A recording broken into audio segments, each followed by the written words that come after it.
Yes. Hello, everybody. Welcome back to the Offensive Charm podcast, episode 48. Lovely to have you all here. I am Alex, the most just call me Jazz. I am the Charm. We got Rada over there. She's made her way back, not feeling as sick anymore, totally up to the episode tonight. So she's returned to us, and we're glad to have her. Hello, Rada. Welcome in. Good to see you again. So glad you're back. So glad you're feeling better. I was worried. I was very worried. I really was. Yes, and chat, I decided that it was time for a very special guest. And so, I got all of my pull currency together, and I pulled on the Asmund Gold banner. But I lost 50-50 and got a Helmsman dupe, so now that's why he's here instead. Welcome, Helmsman!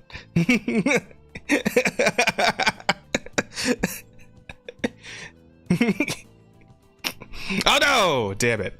Hang on. Thick. Yeah, I know. Hang on. I gotta fix it. God damn it. Every time. I always forget. This is the one thing I always forget. Every time. Fuck me.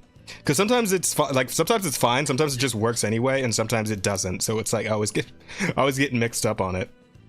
I did it again. Hi, DA. Welcome in. Are you guys ready? Yeah. Well, here, let me not unmute you, so. Listen, I'm doing my best, okay? I'm doing my best. I know your pain. I'm doing my best, okay? I know your pain, honestly. I'm sorry. I'm trying. But sorry, it's my job to make things more difficult. Yeah, but we're here. We're ready for another week of talking about things that interest us, and of course, the news that interests all of you. So, yeah, hope you guys are looking forward to it. Sit back, relax, enjoy the show. We're gonna get straight into it. Oh, but before we do that, I actually wanted to show you guys a little something. Let me grab the relevant link here. Let's see. Where did Rosa put this fucking link?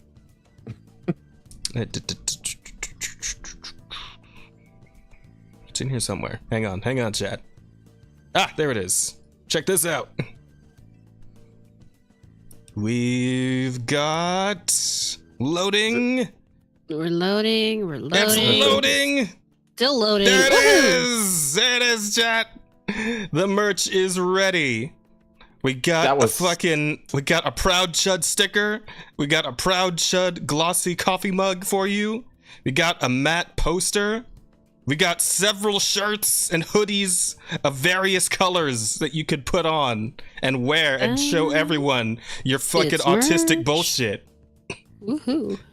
Yes, and I'm actually gonna make sure I order one of these but when we end, so I can wear it for the next next show. I'm absolutely wearing one of these on the show. It's one of those homoerotic images I've ever seen. Listen.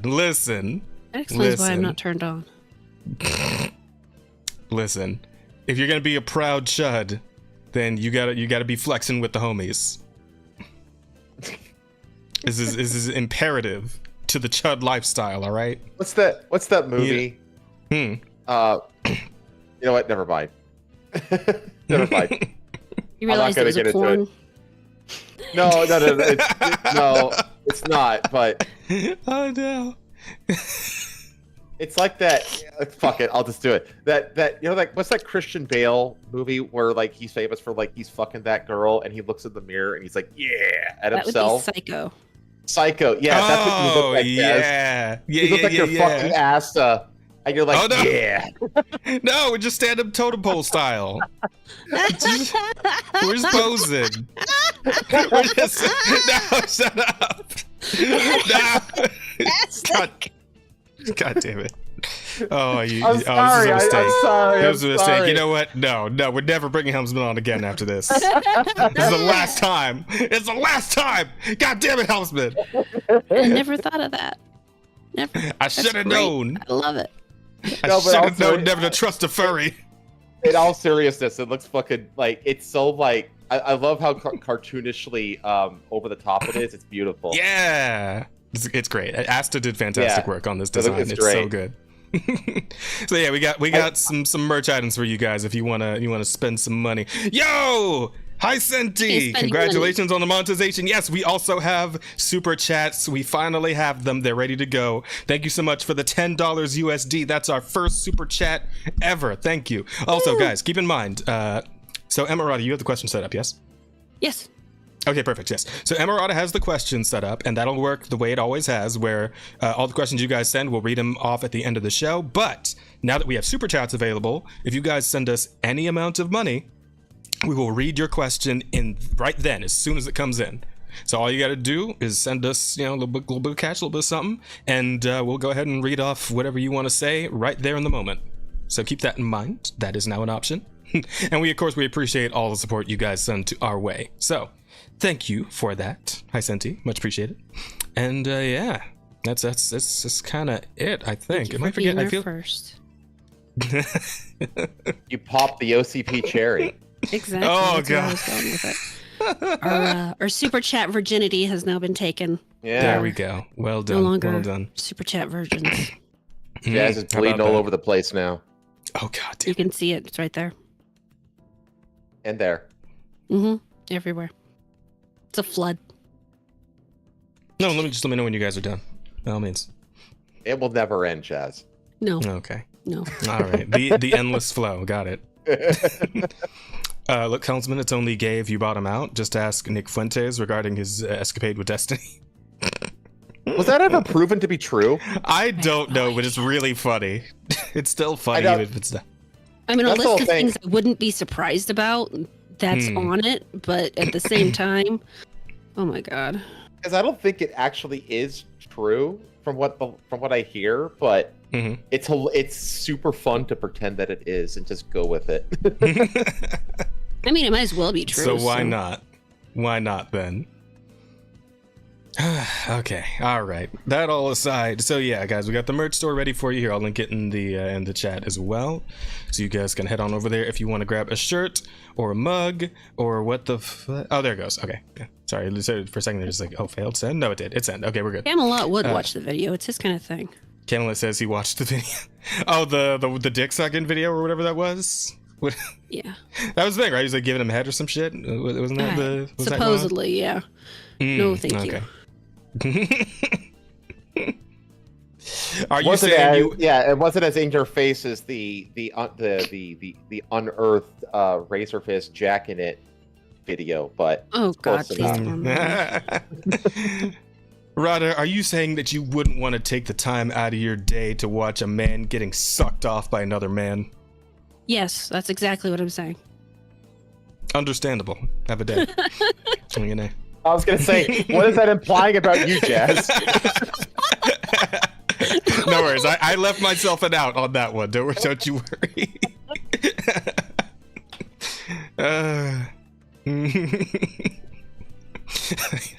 Okay. All right. Fucking hell. Yeah. So yeah, go check out the merch store, guys. I'm gonna get one of these shirts. Maybe the Go mug. check out the video. No, go check. No, go buy the merch store. Don't suck a dick. Buy some merch. Is that Tyrone Magnus Oh my God. in the bottom left? It's maybe, I don't know. That looks like Tyrone Magnus. Listen, I mean, I doubt that it is, but it really looks like him. I mean, okay, but listen up, Chad. It's like Asmongold always says, right? If you suck 10 dicks and buy one shirt, you're not a dick sucker, you're a shirt buyer, and we appreciate it. Thank you. Go ahead. it's like that Sean Connery quote. It's like that Sean Connery quote. Like, 16 no's and a yes means yes.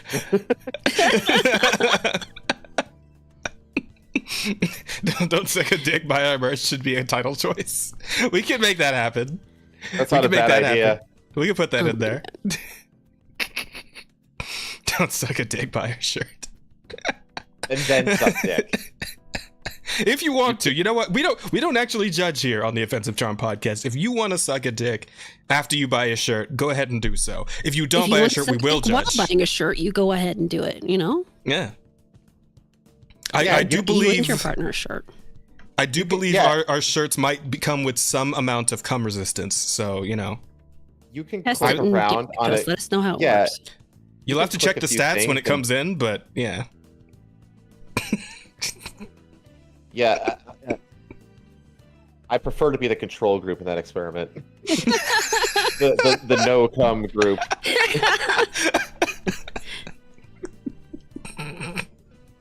Listen, the white one at the very least has some amount of cum resistance. All right, what do you? Damn right we do.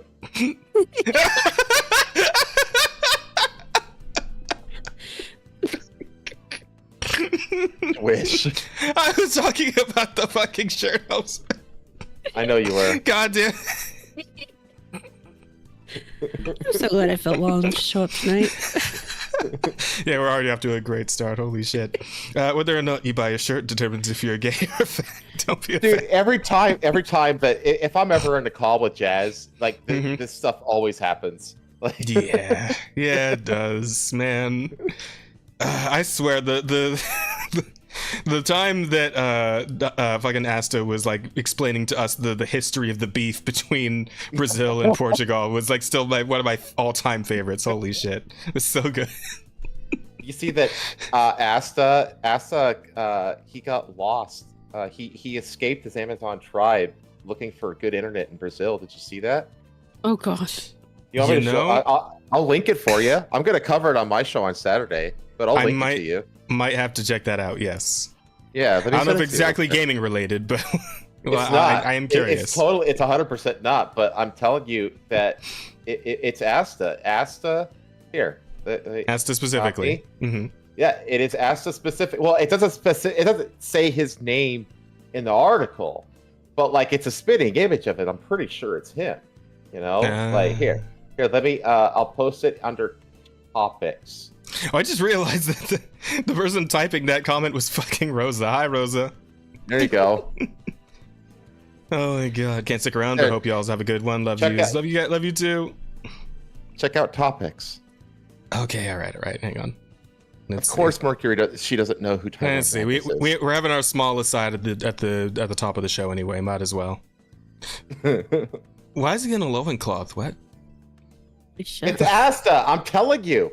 He wandered out of his remote Amazonian village in Brazil, and made contact with the civilized world for the first time. It happened. See, it's Asta. Poor Asta's not even here and still catching strays. It's been entering the Amazon rainforest after unsuccessfully trying to light a fire. I think he was looking for good internet. That's my headcanon. All right. Okay. I think that's sufficient for our bullshit for the start of the show. I'm reading that on Saturday. All right. You know what? Okay. Looking forward to it. Shall we get into the weeks? Who's had a week? Who's done stuff? I was sick all week, so that was basically my week. Oh man, you didn't take the opportunity to like catch up on some video games while you couldn't, like, while you're too sick to do anything else? That's what I always did when I was sick. I basically spent my weeks coughing and sleeping. That's literally what I did all week. Oh, I know, man, that's like, yeah, that's rough. Yeah, that's not just like a head cold. That's like, oh no, this was straight out the flu, like influenza, fucking A shit. Fuck, that's rough. If Asta isn't catching strays, it's also he's catching strange dick. Oh no, NDA. Did you have the condition where you're sweating and you're shivering at the same time? Did that happen? I had that a couple times, yeah. You're overheated, but at the same time, you're fucking cold, and there's nothing you can do about it. There was one time I'm sitting on the chair thinking, I want to go take a hot bath, but at the same time, I feel too hot to take a bath. Yeah, I hate that feeling. I hate it so much. Yeah. It's like your body just completely loses its ability to like regulate its own temperature, and it it sucks. I feel like I usually have that whenever I like eat just like some really shitty fast food, right? It's usually on the toilet while it's happening. So, well, it's like something really garbage, like a fucking like a Whopper or something, you know. I can't say a Whopper's ever done that to me. Or like a fucking Big Mac, you know, something really real shitty, just real shitty fast food. Honestly, the only time I've ever gotten food poisoning was from like an actual like sit down restaurant. Really? Which one? Yeah, It was a really long time ago. It was a seafood restaurant. I can't remember which one. Long John Silver's? That would be the one, eh? No, I don't think so. Again, it was a really long. It might have been Red Lobster, but I can't remember. But that's like one of like the only time I've ever gotten food poisoning. And like I said, it wasn't. But I don't. It wasn't from like a normal fast food place. It was like from an actual restaurant, more or less. Yeah, nothing like a near-death experience from fast food poisoning, right? Yeah, I'm telling you, NDA, when you're just like on the toilet and just contemplating your entire life leading up to that point, like those are special moments in a weird way. I don't know. Yeah, when you're like on the toilet long enough where your legs fall asleep and like, oh god, yeah, and you're cold sweating and you're just like, oh, yeah. And like you start like mountain building in the toilet, and, you start like making an archipelago in there. Yeah, I know. Yeah. You have that moment you think I better flush now, or it's not going to go down. Yeah, or else it's going to start like going back up my asshole. No, God, no! Jesus Christ! Be sitting in a pile of my own crap. Yeah. Oh God! Try living in Africa. You'll get food poisoning every month. An honorary female from monthly cramps for 3 years. Fucking tsetse flies, Jesus man, fuck NDA. Oh man, we gotta get you out of Africa. Fucking hell. That sounds rough, buddy. But anyway, so that's just it. Emerada just sick. That's it. That unfortunately was my week. Is just sick. Ouch. Rough. Yeah, it was not fun. I'm glad you're feeling better now. You know, got most of it out of your system, right? Yeah, just waiting for the last of this phlegm to clear up. Fair. Any pup dates or? No, puppies are fine. Everybody's doing good. Hopefully someone might be taking one home tomorrow night, so we'll find out then. But how many of them are there again right now? There are 4. 4. Okay. And you're keeping one. Keeping one. Yep. Okay, so we need to get 3 out of there. Got it. Yeah, need to get 3 into their own homes and far away from me. Not that I don't love them, but at a certain point, I have 4 adult dogs already here, and then you add the one that's staying, you got 5. I don't really need 8 dogs in the house. I'm ready to have 3 less dogs in the house. That is fair. You'll probably miss them when they're gone. I will. I always miss the puppies when they go off to their homes. But yeah. At the same time, your female emotions are going to kick in. I don't know that I have those. Now I think about it, I'm not 100% sure either. It's like a 50-50. I might feel like I might miss them for like a minute or something, but it's not like I'm going to be real sad or anything. No, the maternal instincts. No, nothing. She didn't give birth to them herself, Jazz. To be fair, I was there the whole time, and I have actually had to reach up in a dog to help pull the puppy out before, but not this time. She's like a midwife. I was gonna say that's midwifery. Yeah. But I will say, what people mistake about the maternal instinct is it's not the instinct to keep something under your wing constantly protected and unable to survive for the rest of its life. That's where people get fucking confused. The maternal instinct is about raising something that can go off on its own and take care of itself. Okay. Yeah, so you can retire in peace. Yes, exactly. So that, they go off, they grow up, they go away, and they come back every now and then to help you out. And that's it. If they're sticking around, you fucked up. Yeah, birds are especially good at this because they will literally just push the ducklings and whatnot out of the nest. Like, if you don't fly, you die. Yeah. We're done with you. Goodbye. Emerada, seeing as how the whole NEAT epidemic is kind of on the rise lately, I feel like there's a lot of mothers out there who would take that shit personally, what you just said. No, well, they should. Yeah, fair. Fair enough. But this way, I'm not sorry. Gotcha. Of course not. Teach your kids to be people, not weird little mini-means that are trapped in your homes forever. It's just weird. Yeah, no one wants a failure to launch. Yeah. Or at least they shouldn't. Some of these people seem to want it. Yeah, actually, she's right. There are some. Wait, what do you even call those? There's like a term for it, I think. Retards. Is one of the terms. Yeah, good enough. Good enough. We'll run with that for now. How's it going? Pretty good. How you doing, man? Maydays Chase, what's up, buddy? Good to see you. Been a minute. How you been? Let me check out mountain ducklings diving from 80-foot cliff. Jesus Christ, that's hardcore. That's fucking metal. That sounds fucking awesome. Yeah, it does. I might have to look that up actually. Like those mountain goats, like those mountain goats that like the way that they climb up the rock faces, and the angle of the rock face looks like, how the hell are they climbing this? Like, what the fuck? Exactly. Is this? Like maybe a quarter of an inch to stand on, and then all 4 feet on it. Yeah. Like what the fuck are these magic goats? Like, what's going on here? And like, why even are they doing this? Because that's where they live. They live up in the mountains where there's nowhere to actually stand, so they stand like that. It's fucking weird. It's weird. It's gotta be some level ground around there somewhere, like a little cave to hang out in, something. Well, I mean, there might be, but then you have to worry about the mountain lions. Exactly. Yeah, you know what? That's probably a great way. Climbing up a fucking sheer wall is probably a great way to get away from predators. Fair point. Fair point. Okay. All right. Well, I suppose if that's all Rada's been up to, Helmsman, what about you, bud? What you got? What you been doing? Oh man, let's see. I finished Ninja Gaiden. Cool. Black to Black. I did that last Tuesday. The last Black boss. to Black. Love that. The last boss is shit. Yeah, but no, everything Ninja else, Gaiden 2, everything man. else is great. Because I played all 3 of those games, like the original versions of them, a while back on stream, and Ninja Gaiden 2, I feel like, was easily the shittiest of the 3. Oh, I think 3 is easily the shittiest. I don't know. I didn't like 3 at all. But I like 1 and 2 are very, very, very similar. Yeah, I don't know. I just feel like there's shittier enemies in 2 than in 1 and 3. I feel like 3's not as bad. 1 is the best one. Yeah, I'd agree with that. 1.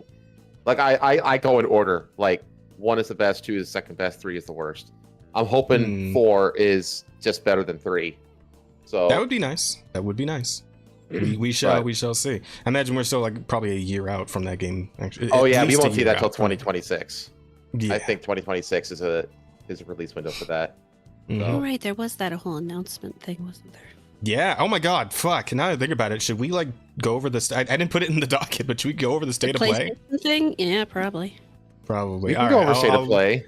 Yeah, I'll bring up an article for that. I don't know, near the end. We'll cover the other like actual news items, and then we'll, because we should fucking talk about Tides of Annihilation. That shit looks amazing, and that does look awesome. And there was another one there that was. Did you watch the 11-minute gameplay video of it?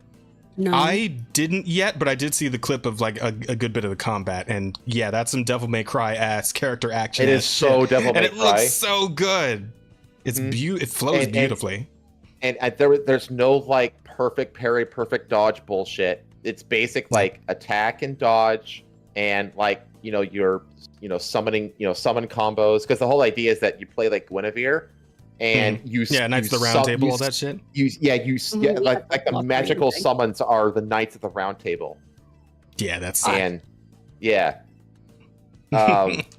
very like, cool.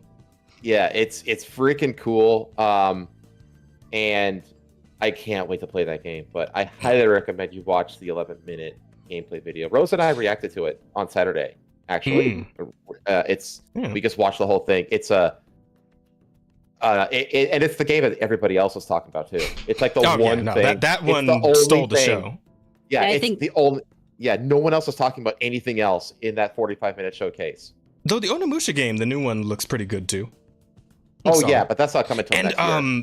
What's that other game? It's kind of like in the same vein as Tides of Annihilation, but it's like a dude sword fighting bunch of shit. He's got he's flying around with like these weird like wings and shit. Like, fuck, what's that game? I remember the one you're talking about. I suck at names. Yeah, we'll see it when we go to look at the. We'll see when we go to look at it. Anywho, but so you finished Ninja Gaiden. Yeah, I finished that. Lost Aside. Thank you, Chase. Lost Aside. Yeah, that's the one. But sorry, thank you. Go ahead. And then I just did my normal streams. I played Red Dead Redemption, and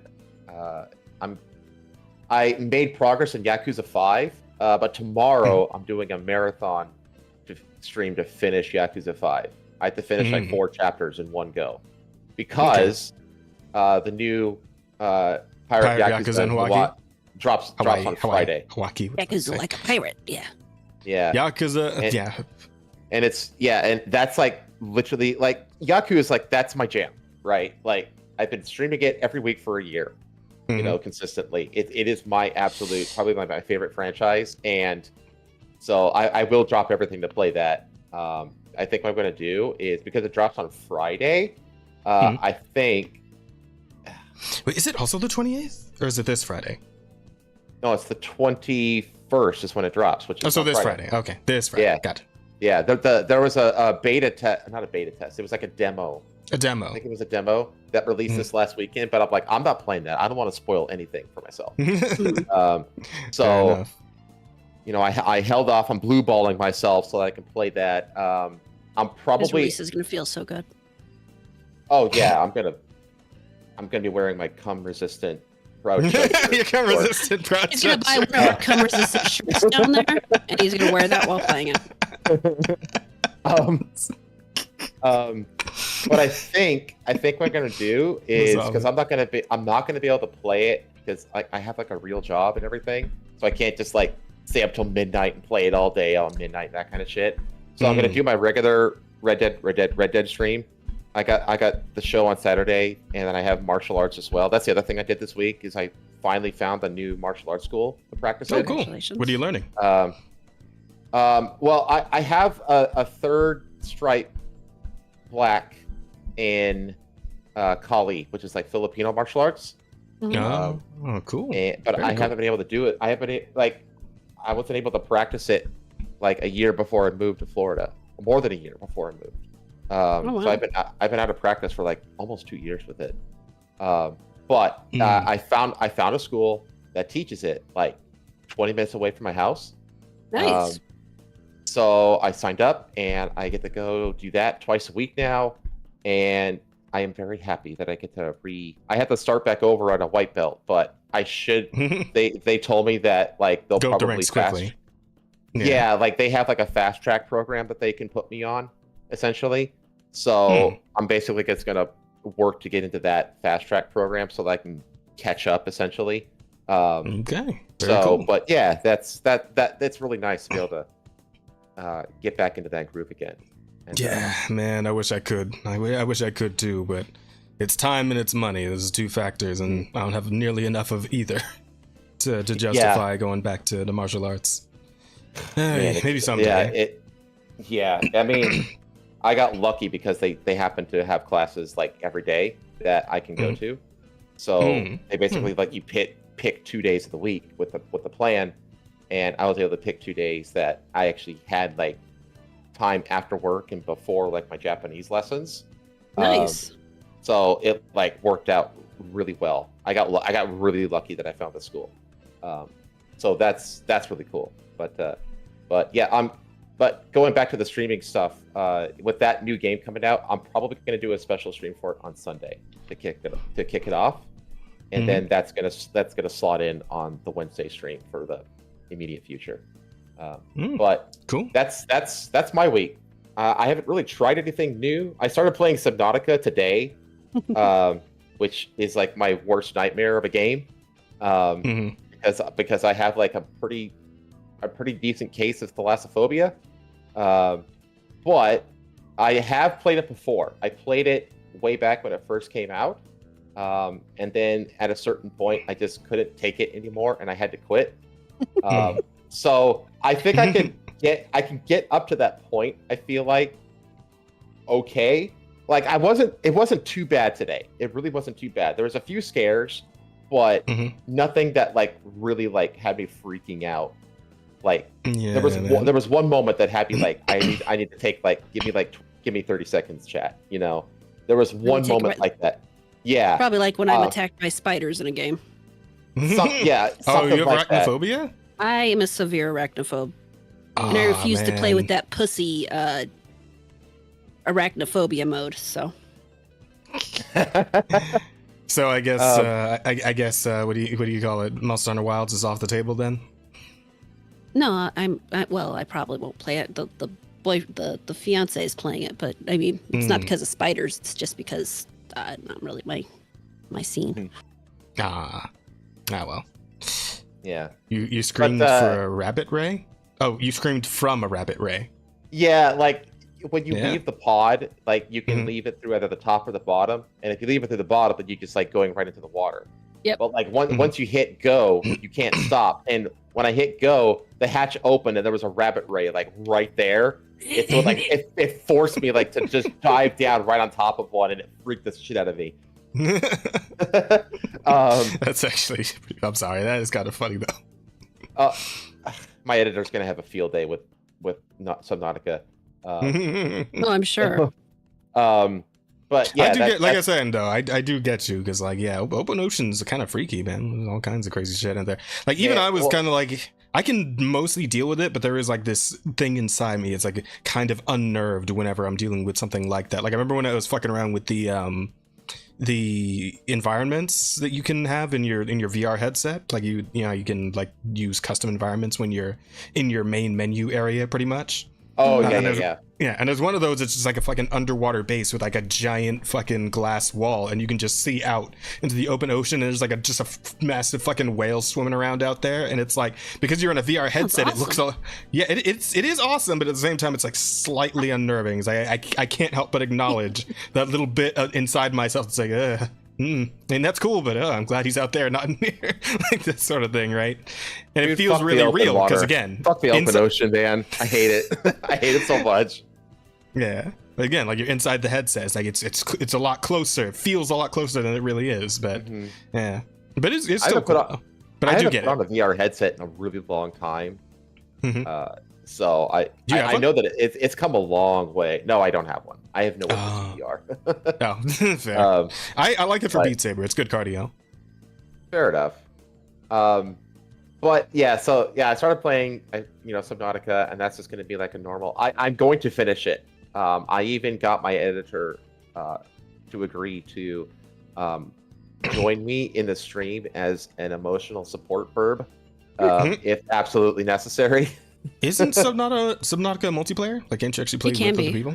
It can be, but it's like it's not like native. It's a mod, and it's it's kind of like janky. And are they doing multiplayer, like innate multiplayer for Subnautica 2? Because they announced that's a thing, right? Yes, yes, they are. Okay, that's like the one thing that they were severely lacking in the first Subnautica, and that's like they're building the whole Subnautica 2 around like the multiplayer aspect of it. Gotcha. Cool. Okay, cool. Okay. So, but other than that, I split my channel into 2 separate channels. For, I have the separate channel for my show, and that way my main channel is just for the gaming, gaming stuff, and the comedy shorts, basically. He's asexually multiplying. Oh shit. Yeah, I can immediately as furries do. I believe this is like I believe furries have had this ability for years now. Yeah. Yeah, we do. It's like our crew just manifests into new versions of ourselves. That's why the Space Marines haven't been able to wipe them out yet. No, we got the Space Marines number. But that was done just for a matter of just branding, pretty much. Yeah. So they were just the types of content were just way too different that the algorithm just didn't know what the hell to do with the channel. So I split it, and that's pretty much happened with my week. So very cool. That's it. I haven't been up to a whole lot. Like most of it's just been reading and fucking gacha farming. But I started 2 new mangas. One is just one of those little slice of life fucking high school things. Just one of those things that kind of like, gives me little warm fuzzies and shit. Because, even as a big, strong man that I am, I do appreciate the warm fuzzies from time to time. He's basically a girl. I mean, considering the range of manga that I read, you're not entirely wrong. I'm going to take Jazz's side here. I like cozy kind of things like that. All I hear is you're basically girls. Listen, it's just nice. It's in a world that's like just so constantly fucked from every direction. It's nice to just have something simple to read and just live in that world for a little bit where everything's just nice and cozy. All right. Sometimes it's sometimes you need that. Sometimes you need that. Like I actually like prefer like slice of life is like my favorite manga genre. Honestly, it's just like it's like easy, wholesome, basic, escapist reading. Mm-hmm. So the first one is what I'm talking about is called Tsumiki's Bizarre Days or something along those lines. I believe that's what it's called. Like Tsumiki's it's sometimes Tsumiki's Bizarre Days, whatever. Anywho, this is a manga in which the setting is a world in which there are what would you call them? Mythological like half-human creatures hanging around, and it's sort of treated like a normal thing. So very much in like the Monster Musume or fucking like Interviews with Monster Girls, that sort of thing, right? Where like Zenless? Yeah, I guess that too. I mean, they're not, because it's not like animal people. It's literal like there's vampires and werewolves and shit, right? And like Invisible Man is there, and fucking girl with octopus tentacles for hair, and Medusa, a Gorgon is hanging out. That shit. Like it's all mythological. Shit. That's the universal monster, the dark universe. Yeah, the universal monster pantheon. Yeah, essentially. Yeah, so all the classic ones, and then but there's also like from other mythologies too. Like there's a girl who's got like one wing, kind of like a Tengu thing going on, pretty much. No, not the giant nose, of course, but like, yeah, she's got one wing when she fly and all that shit. Oh man, there's like an Oni. There's a kid who's an Oni, shit like that. What do you mean? Give her the giant nose. Oh. Give her the Leela from Futurama nose, No, I get you. But so anyway, our setup is that this kid who is very anxious because he just cannot fucking stop thinking about how other people react to everything he says and does. Like he's extremely anxious. Decides to go to a school that hosts a lot of these. What do they call them? Like Genjin, I think is what they fucking call these people who are like monster people essentially.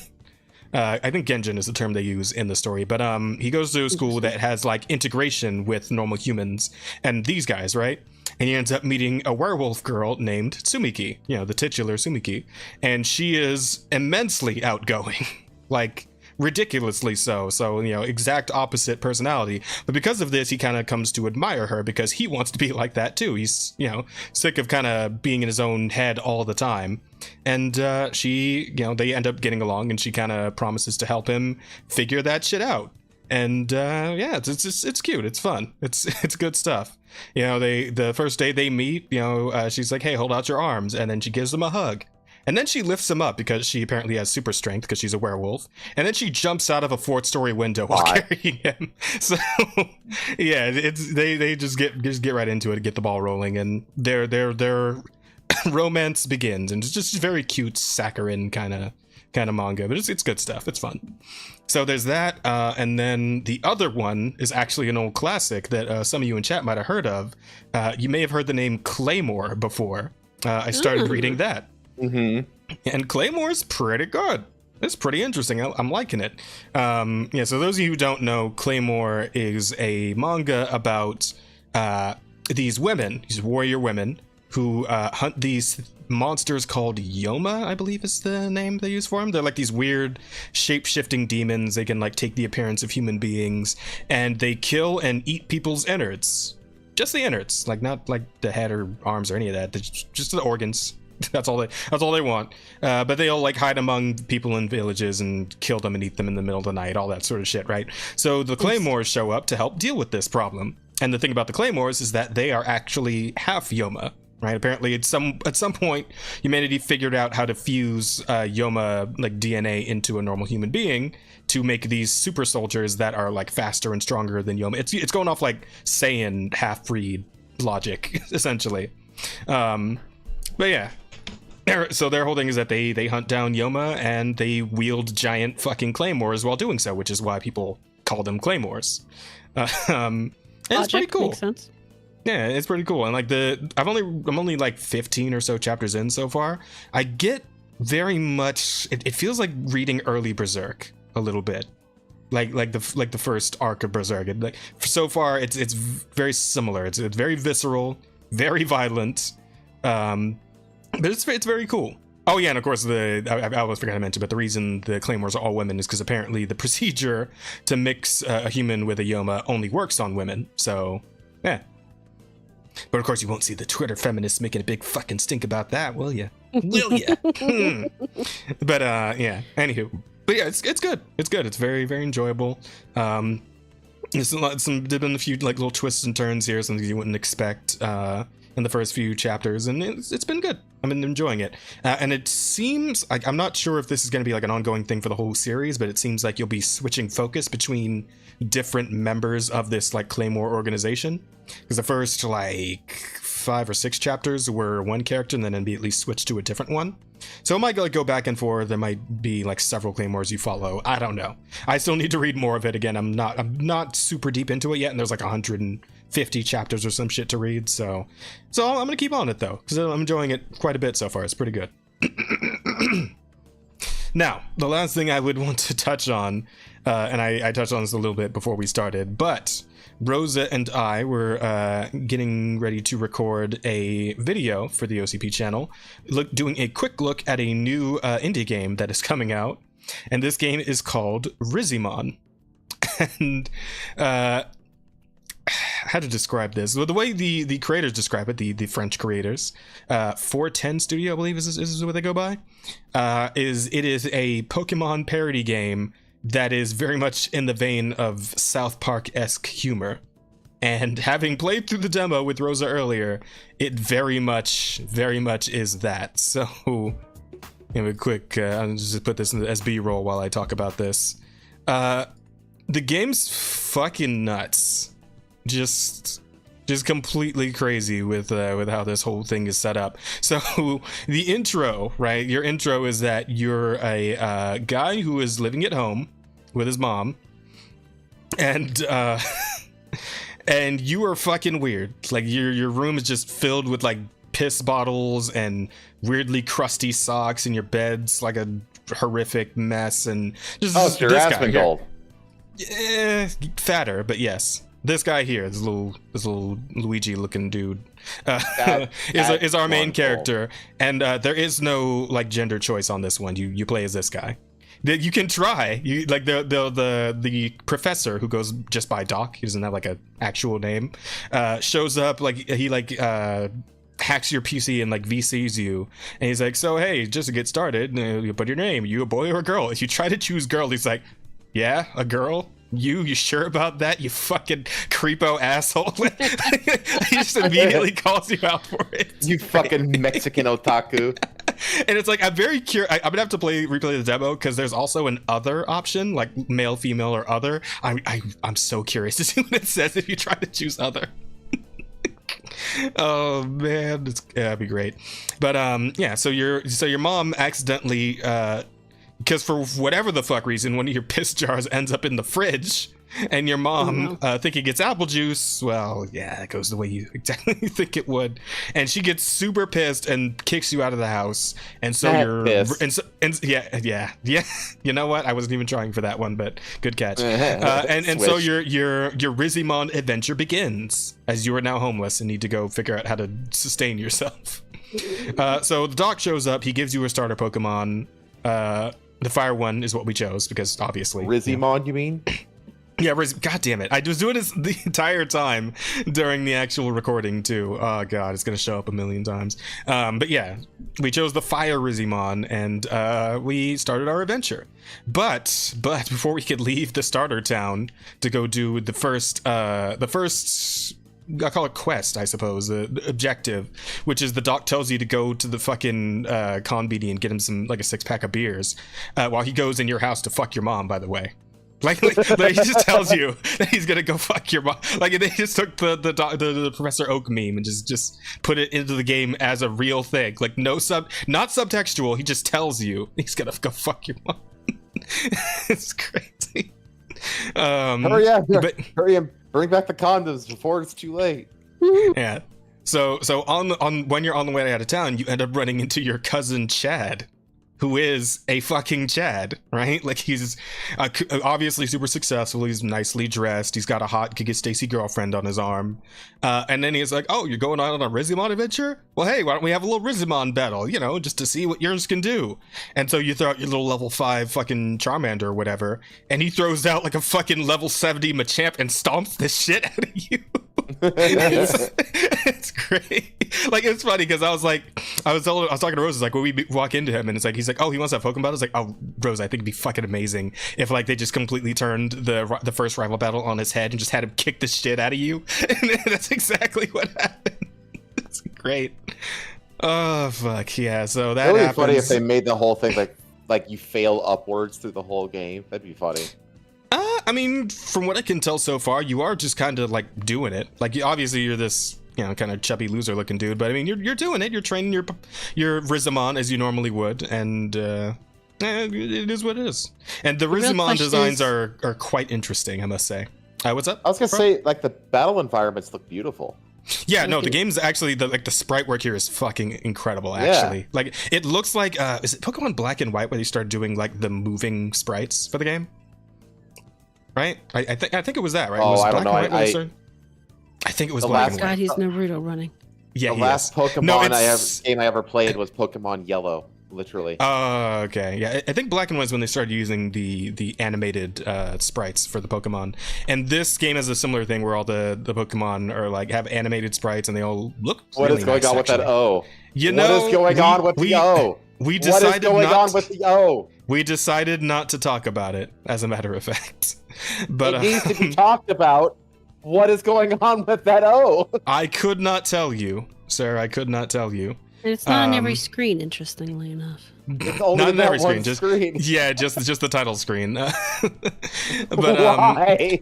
yeah, the fucking like the trainers you run into are all like weird fucking like internet stereotypes and shit. Like the kid like be like Bug Catcher is actually Keck Kid, and he's talking about like skippity toilet and all this stupid shit, right? Like. And like there's a girl like right in your hometown sitting on a bench that you can get a side quest from, and if you complete it you have to fight her, and she's a fucking e-girl and her name is Delphine, right? Oh my god. and she attacks you with a fucking Frigithought. Like that's what her Pokemon is called. It's just like a weird like ice Pokemon with giant tits on it. Like nice. And it uses an attack called Breastfeed that lets itself heal. It's just, like shit is wild. You make everything. Yeah, there it is, right there. And there's like there's like this bit like this is like a story event near the end of the demo where like some fucking protesters who were blocking a street go head to head with the fucking SWAT team, and like one of them gets fucking flashbanged, and like look, it's gonna happen right now. Bang. Oh, it doesn't show the whole scene. It doesn't show the whole scene, but that kid, like, their fucking eye gets blown out by that grenade that guy just threw. It's like, this shit's crazy. It's fucking nuts. Like a lot of fun. It is. But the real question is how long until Nintendo sues them? I don't know. I mean, listen. I don't think Nintendo get them on this because they don't use Pokeballs. They use Rizikubes. All right, they're not spherical, so I think they're safe. But yeah, so the actual demo is going to go up on the 21st. I would highly recommend you guys both give it a try because it's the humor is pretty funny. We were laughing our asses off playing this game. Honestly, I doubt it because the whole patent that they did was it was based off of that. What was that 3D open Arceus? Arceus, yeah. Yeah, the patents they filed were based off of Arceus, and it was specifically, throwing an object in a 3D virtual environment. But I'm not sure what patents they might not have with the previous Pokemon games that were more like this one. Is my only thought. Yeah, I mean it should be fine. Not 100% sure. Yeah, I mean honestly, like if I had to guess, like go back to that title card, like just that thumbnail, like looking at like the little red guy, which I guess is like the fire thing. Yeah, that's the fire starter. Like it honestly like reminds me more of Digimon, like right out of the gate. Mm-hmm. Yeah, I can see that. And if Digimon can get away with it, then these guys can. Yeah, now, it probably be fine. I don't know what kind of systems that Nintendo has patented that are in regards to Pokemon for the 2D kind of sprite style game. I don't know, but like, because like I feel like I've seen like games like this where they're using like sprites like this, but it's a creature catcher thing, like on the Switch itself. So I feel like they could probably. I mean, like here's the thing, right? If you know that there's even the potential of you having to deal with Nintendo's legal ninjas and shit, you probably do a lot, and I do a lot of fucking research to make sure you're going to be in the clear. So I imagine these guys probably prep themselves accordingly. Taking all the flack. Yeah, exactly. Yeah, especially after that, right? Yeah, they're probably studying that shit like a hawk. They're like, we want to make sure that what happened to Pal World doesn't happen to us. So, but you gotta remember that takes a lot of money. They may not have had the money for that kind of research too. Yeah, so we'll have to wait and see. But he's got the fucking baguettes in his fucking scooter basket. Yeah, they're making fun of themselves too. Like the developers are French, but there's a bunch of like stupid French shit in there too, or it's just like just gags of nonsense, and it's great. It's really good. Like all the trainers actually have a reasonably good sense of humor generally. Yeah, I'd say so. And yeah, there's like in return. I would love a return to like crass. What's up? I would love a return to games like this that have like crass meta humor and stuff like that. Yes. Just making shit fun again. Like we got the South Park games, yes, but that's because South Park has always had like a special pass to do whatever the hell they want. I think Rizamon's going to be the place for it. I mean, indie games specifically can be the place for it. Rizamon might end up leading the charge on it, but yeah, it's an indie game kind of thing. We'll get there, 100%. Ah, man, but yeah, it was a lot of fun. I'm looking forward to playing the full thing. I believe it actually has a full release in March, like end of March. That's what they're aiming for. I think. Not 100% on that, but I believe I know. For Monster Hunter Wilds by then, though. Yeah, maybe, possibly. We'll see. They're putting out their first title update like fairly soon after launch. I think in like, is it? No, actually, that might be in May. Yeah, we'll see. I'll try to make time for 2 different games. Why not? But God forbid. I'm telling you. Also, he's got a fucking brony shirt on. You can kind of vaguely tell if you look at it real close. And he's got different colors. This fucking guy, man. This is like your best friend, by the way. This is your best friend character who's like, meeting up with you throughout the journey, or at least throughout the demo. I'm assuming he's coming along for the whole thing. That's like an overweight AVGN.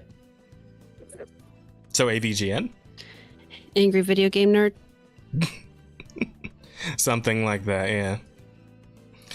Yeah, the game's very charming in its own stupid, crass way. So I'm super down for it. I hope these guys do fantastic once the game comes to full release. And I'm definitely going to be getting a copy, so yeah. There's been other games that have been like parodies of their own genres and stuff like that. Like what was that? It was like called it was a 420 Blaze It Game of the Year edition first-person shooter or something like that came out on Steam. That game is fucking hilarious. Do not play that if you have epilepsy though, to any level. Like my God. But that game is absolutely hilarious. But it's the same kind of thing where it's got like crass meta humor about the genre. I like how the Twitch one just says twat. The Epstein files. Yeah. 9/11. Hyperlink to 9/11. Hyperlink to 9/11 should be our fucking stream title. Hyperlink to 9/11 is definitely a stream title. Absolutely. Shortcut to welfare. And then Cash Hub. Yeah, this one up here was for Rosa specifically. They saw her channel and they had to put this one in for her. Wait, what is the background image is literally 2 people fucking. Wait, where? That makes sense. Yeah. The background image. It's a dude bending a girl over a counter. Yep. And she looks bored. That's funny. She looks like she's like trying. How do you not see this? You don't see the girl with the elbow on the counter and the guy. I'm stupid. I'm sorry. I was looking at I was looking at the mountains. I'm like, wait, what? Oh, you meant this back here. Gotcha. Yeah. Yeah.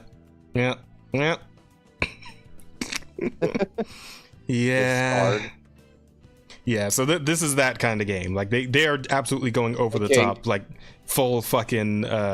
Hey people, psyching. Yeah, full fucking South Park humor. Just no punches pulled. Everyone's getting the shot. Again, they got all the trainees you're fighting are just weird memes and shit. There's incels. There's fucking ultra feminists. There's all kinds of stupid shit in there. It's great. There's Karens, just huge. The first gym leader is a massive fat Karen. I think her actor name is actually Karenzilla or some shit. Like, if I remember correctly. Yeah, it's great. It's good stuff. You guys gotta check it out. It is a French studio. Yes, 410 is a French studio. Interesting. I mean, I wouldn't have guessed that a game like this would come out of France. Absolutely. You love to see it. I'm super down for it.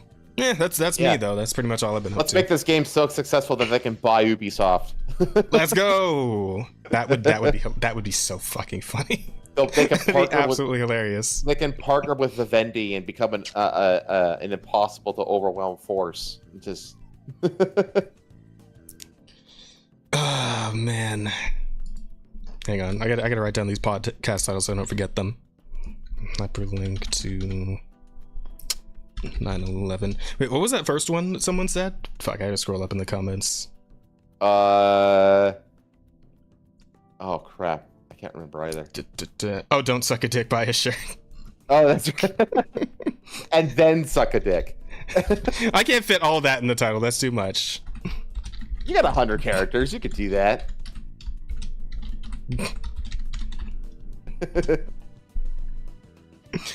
There you go. All right. So anyway, that's pretty much all I got for my week. Do we want to hop on over to the news? Check out some newsy bits. Yeah, let's do it. All right. Yeah. So. Before one last thing though, just in general, friend of, I think all of us here, Cody Camelot. He suffered a crash during his Daytona race. Oh shit! Is he okay? He's all right. He's just rattled, but he's okay. He basically he basically did the same thing that killed Dale Earnhardt Jr. Oh shit! I don't know who that is. So it's a famous racer from the South. It's okay. Yeah. You don't have to know. He's one of the most famous NASCAR drivers of all time. Okay. Well, because I don't have a point of reference here for what actually happened crash-wise. So let's put it that way. Yeah, he died in what looked like a very minor bump up against the wall.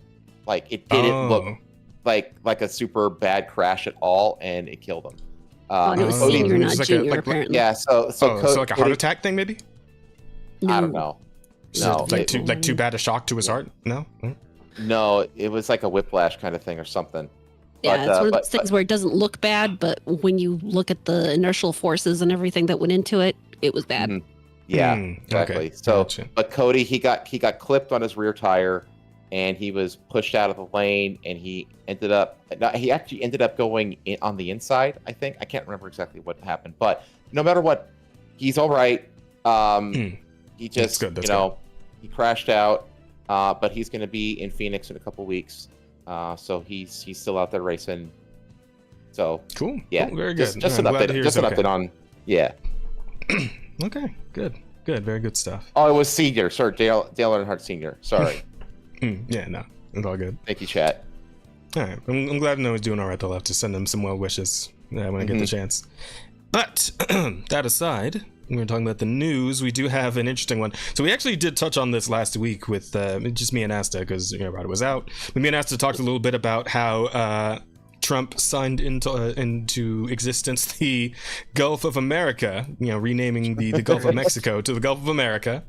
That's a real thing now. It shows on Google Maps and like Apple. A different Apple Maps too. Yep, Gulf of America now. Get fucked, I guess. Mexico. I don't know. I don't know. I don't know the history. I don't know the history behind the Gulf of Mexico, that led to this. It's not get fucked Gulf of Mexico. It makes more sense for it to be Gulf of America because we didn't rename it to the Gulf of the United States. We renamed it to the Gulf of America because the Gulf is North and South America, the United States and Mexico. Well, it's Central America, not South America. Oh, sorry. Well, South America borders it too. No, that's Central America. Doesn't part of South America touch it too? I don't know maps well enough for this.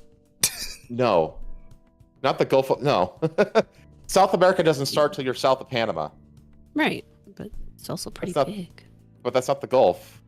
The Gulf ends at the Yucatan Peninsula, which is part of Mexico. Like, okay, well, it's all Americas regardless, right? Right. So, yeah, it makes more sense for it to be called the Gulf of America, because it's like talking about like America as in North America, as in the continent, instead of just one country that has a part of the border with the Gulf. So it actually makes more sense. But anyway, the Gulf of Cum, Cuba, United States, Mexico. You know what? Gulf of Cum is pretty good. We could make that a title too. Another title? Yeah. I'm just proud to live on the future planet America. You know, me too. One day. It starts with Greenland. We will trade the Danes Greenland for California, because there's a petition that got like 300,000 signatures from Danes to purchase California, and everybody in America is like, hell yeah, take it. You can have it. No, man. What we do here is we take all the stupid fucking shit that we were spending on USAID, right? We start putting that all into Space Force. We get all our space lasers, and we position them strategically over certain parts of the globe, and then we negotiate, with the other nations to rename themselves. That's literally called. That's literally the Reagan Star Wars program. Yep. Like, word for word, that's what the Reagan Star Wars program is. Holy shit, that's awesome. Wait, do you not know what Star Wars is under the Reagan administration? Well, I know what Star Wars is in like the general, like wider cultural context. I don't know what the fuck you're talking about specifically. No. Ronald Reagan in the 80s had an initiative to basically install satellite laser weapons up in space around the planet as a means of military force. Defense. Yeah, exactly. And the program was like, it was mockingly called Star Wars. So yeah, it's a very real thing. I think we can make it happen. Look, it's 2025, right? We're in the future now, essentially. I mean, we already we can get some space lasers going. Well, the Helios laser just got a successful test. So sick. Yeah. How much of a nation can it destroy in one shot? It got a drone. Nice. Which is all it's designed for. You know what? We're starting small. We'll get there. All right. We just need to gradually build on it. Yeah, exactly. You're not going to see fucking aircraft carriers getting cut in half by a laser beam anytime soon. I'll tell you that. Listen, all we need to do is listen. Okay. We get a giant robot arm and attach it to the laser, right? And then get a giant magnifying glass for the fucking robot arm to hold and put it in front of the laser, and there you go. Or like the big parabola mirrors. Yeah. That they supposedly used back in like ancient Greece or whatever. Mirrors, yeah, the Aristotle mirrors. You know what? If we want to make it pretty, we can put a giant kaleidoscope on it. Mythbusters That would be fun. Mythbusters spent so much time and episodes and money on that fucking myth. Trying to make that shit work. Oh my god, it was great. 28 drones in 6 minutes. Yeah. They right now, like the lasers they're installing it, they're countermeasures. So against like aerial offense. So they can shoot down drones, and the whole idea of it is that you don't have to spend money or develop supply chains for munitions. That's the whole idea. That's the advantage. Gotcha. So okay. I mean, that sounds pretty cool to me. Yeah, we went off on a bit of a tangent here, but the whole point Sorry. no, it's fine. We're talking about the Gulf of Mexico being nicknamed to the Gulf of America, and most people don't really give a shit one way or the other. It seems like it seems like the response to this was pretty mild. It's funny. It's just funny to most people. Yeah, but not to everybody, and some people spurged out a little bit, including a writer for IGN, I believe. Yes. Oh yeah. This one? Yeah, okay. Yeah, IGN journalist threatening to reduce points on games, calling it the Gulf of America. And, quote, "I'll take a whole point off of the review score for any future map games that call it the Gulf of America. You think I'm joking? You think I want to do this forever? I can start some fires on the way out, try and call the bluff. Nobody has ever let this amount of soft power go to their head before, as far as I know." It's really funny that this is like the last tweet in this chain. After the soft power that is this bullshit in these first two posts. Exactly. It's really funny. Oh man, but yeah, now we're just putting because we always knew, right? We always knew that like depending on the politics or lack of politics in your video game, that like some of these fucking review sites were, you know, showing favoritism. But for them to just like come right out and say it like this. And to be fair, this is only presumably only one member of the IGN team. I mean, it could be more of them who think this, but there's only one as far as we know. Saying it out loud. I guarantee you that he's not the only one. But the thing about IGN though is that like it's actually a pretty decent website to go to get like updates and news in the gaming world, just in general, just regular ass news on stuff that's happening. There's a lot of good articles that come out of IGN. I mean, I'm going to be honest. But when it comes to their reviews, they're awful. They're worthless. They're the most worthless review site in the world. Yeah, I mean the IGN 7 out of 10 has become the fucking meme, right? IGN 7 out of 10 is the meme at this point. But yeah, this is kind of out there though, and I don't know, like how to even feel, how to think about this. I mean, obviously it's stupid. All right, we know that, and obviously it's not a good look for IGN, which, you know, gaming journalists in general haven't had the best credibility lately, or in the past couple of years, I would say. It's definitely taken a much sharper downturn in this last like year worth of time or so. But yeah, this is definitely kind of just like a little icing, a little cherry on the cake kind of thing, where it's like, okay, now you guys are just being outwardly retarded about the way you do your scoring, and it's like you're trying to punish people for being accurate to what is on like the official maps now. Like it's a what does it mean? Any future map games? What the fuck is a future? Is a map game? What? I think he means like Civ or stuff like that. Yeah, like anything that features a world map that would have like the names of all these places on it. Which, I mean, isn't really a whole lot of games outside of like something like Civ. Like, because most games do like, oh, you're in this one state or this one region, etc., and so on. Like usually maps don't get big enough that you see the fucking Gulf of Mexico on them in games. It's been a rare thing. A lot of military shooters like Call of Duty have like globe-spanning plots, and they'll show they'll show like a map of the world in like cutscenes and right. And what do you call them, montages and stuff like that. So I guess that counts too. Yeah, it shows a spinning globe and you see like some regions on it. If it were me, like even if like my game, like the missions, like the land missions, like had happened nowhere near, I would still do the globe spinning sequence and then stop on the Gulf of America and just let the camera linger there for like a solid minute and then let it keep spinning. Like, it's out of spite at this point, right? If I was making a fantasy game based on an entirely different planet, I would start on the planet Earth, focused on the Gulf of America for 30 seconds, and then zoom out slowly. Like Avatar, because technically, the Avatar takes place on a real moon of Jupiter, you know? Right.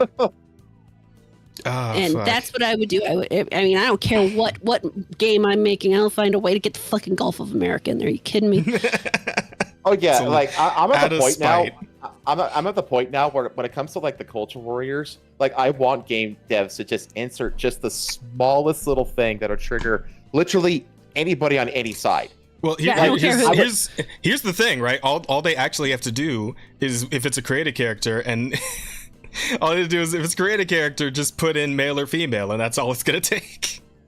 Like I would honestly I would love to see like game devs just like put in like a super base thing, just like tertiary in the background, and then like in the very next cutscene put like the exact same kind of thing, but have it like a gay guy back there. You know what I mean? Just to get like all of like the John Trents and John De La Raws of the Melody Max and the Torch Yorch with people to just like spurg out and make them look like wait. At the same time getting the... Hey, what was that last one? Torch Yorch? What? Who? Torch? He's a new guy. Yeah, he's a retard. Okay, I've not heard of this one yet. He's one of the hyper religious retards. But he's basically like, he is like an SJW, but on the right, essentially. They're the same. They literally have like the everything is gay, everything is DEI, everything is queer, and you have to point it out, says John Del Sarkeesian. You know, they're the Oh God, what was the words I was going to use? Fuck. Is Razor Fist still roaching out too, or has he calmed down a bit? No, he's gone kind of quiet.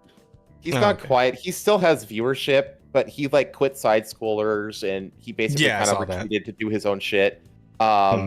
Because and after that happened, a lot of it quieted down. Honestly, like all the Goonergate shit quieted down after the Razor Fist fallout. I think Melanie Mac's still going at it though. Yeah, not really. She had some shit to say about Tides of Annihilation, if I remember correctly. Well, she was pro Tides of Annihilation because the girls were hot, but they were clothed enough to meet her puritanical standards. So that was okay, and that's what people started giving her shit for that. So like she couldn't just say she liked the game; she had to make it a thing, right? Like a Puritan thing, and it's like fucking just say you like the game. Nobody gives a fuck about it.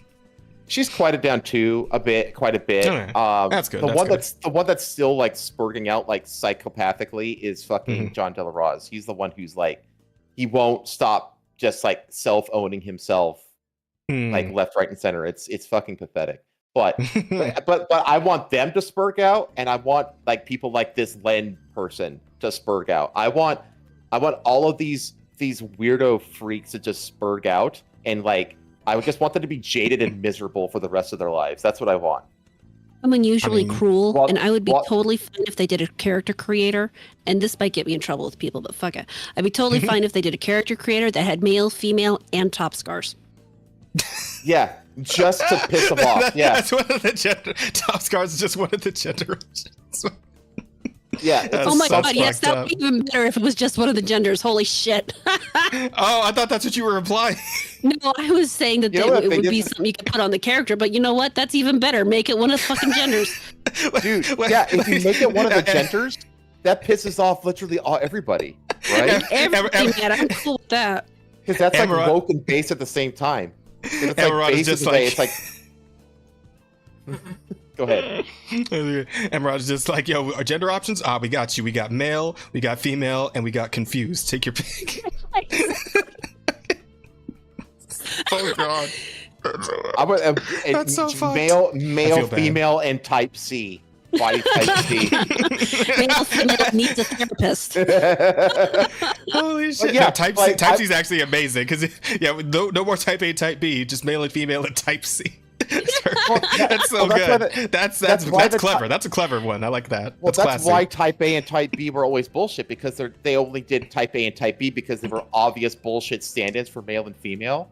Yeah. You know, like if it was like type A, B, C, D, E, F, G, A, it's like, That's okay. And so on, yeah. You know what I mean? That's like, okay, then they actually are like ditching male and female and like just going with like whatever the fuck.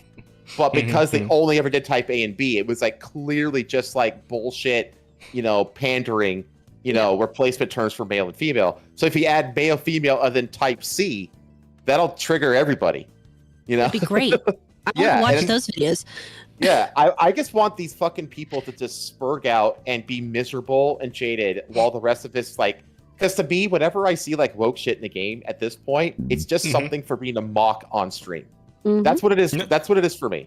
Like, it's just hilarious and retarded, and it's just like I'm just gonna try to make it into content if I can. Just farm it. Yeah, just farm it. Exactly. Like I don't have the time or the energy for these fucking culture war nonsense anymore. I really don't. Granted, I am against like the woke shit. I really am. But like, I've said this from the beginning. It's not something that I want to take to a point where I rob myself of happiness in the thing that I claim to love doing. I will never let it get that far, essentially.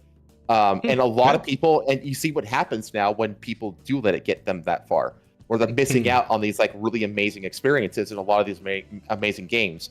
Like they're missing out on 90 hours of fun because there's 15 minutes of woke dumbassery. It's just like, man, like I feel sorry for you. Like, like you can, like I feel, it's like I don't think that's a good path to go down when you're like robbing yourself of so many good things just because you have to like deal with one little bad thing here and there. Like that's life, man. It depends on how bad the bad thing is. Yeah, it does. At everybody's scale, I guarantee you that myself is everybody's hypocritical to some degree because they're all subjective and like where you draw the line. You know what I mean? And I include myself in that. I just think that too many people draw their line on too much of a puritanical bent, essentially. And I think people need to take the stick out of their ass and kind of relearn how to enjoy things again. I mean, my issue comes when somebody tries to make their line my line. I don't give a fuck what your line is. You play whatever games you want. You do what you want. I think game developers should make whatever the fuck game they want, and people should buy the games they want. Obviously, there's always going to be those games that don't have any actual audience because they just suck, no matter how important the developer thought that game might be, because of 10-year-old them would be so happy to see themselves in a game or whatever bullshit they want to put out there. But if somebody enjoys it, sure, they can go ahead and buy it. I don't have to like it. I don't have to want it. And it's when they try to say, oh no, I want everybody to play this game, that I have a problem. I don't give a fuck because I want to play what I want to play and the rest of y'all can go fuck off. Especially when they try to say that you're immoral for for playing or not playing a game. And I don't care which side of the line you're on that. I don't care if you're a woke person. I don't care if you're religious. Don't care what side of the line you're on. I want to play the games I want to play. Yeah, I think we can all agree that the final arbiter on things like this should just be the court of public opinion, right? People like it and they enjoy it, then more success to you. If you make garbage that people hate, then eat shit, I guess. That's the final arbiter for the success of a game. Yeah, but I mean, but the final arbiter is ultimately like just in terms of like the player base is like you yourself alone. Essentially, that's the like. Nobody's forced to play these games if you don't want to. Play what you want to play. Spend money on what you want to spend money on. That's it. Exactly. Like when men start, when certain groups of men start talking about you got to get women out of gaming. How the fuck are you gonna stop me? There you go. Exactly. I'd fucking play a game that Rada made. I think it'd be amazing. That could be fucking incredible. Well, like, you know what game I love that is absolutely completely out of my of like the target audience of the game is fucking Infinity Nikki. I fucking love that game. I'm like a level 52 in that game. Like, I haven't actually gone back since the stream I did. I played a share of that game. I catch up on dailies every day on that game, and it is like I am the opposite of the target audience of that game. So are you, Chad? What is the target audience of that game? Do you know what it is? I was thinking men who like to dress up women. No, it's women who like to dress up. It is okay. Well, so it is obviously I'm not the target audience then. Okay. Here's the thing, Rod. I mean, let me put this as simply as I can. Like the vibe of that game it's essentially Barbie if Barbie was a gacha game. Like if you ever watch one of those like straight to DVD Barbie movies, it's that essentially. Wow. Okay. But as a gacha game. All of the like, there's only one character in the game, which is Nikki, and well, I mean, there's other characters you can talk to, and they're all no. I mean, like in terms of like the lollipop guild type shit, No, I mean in terms of like who you play as. Oh, yeah.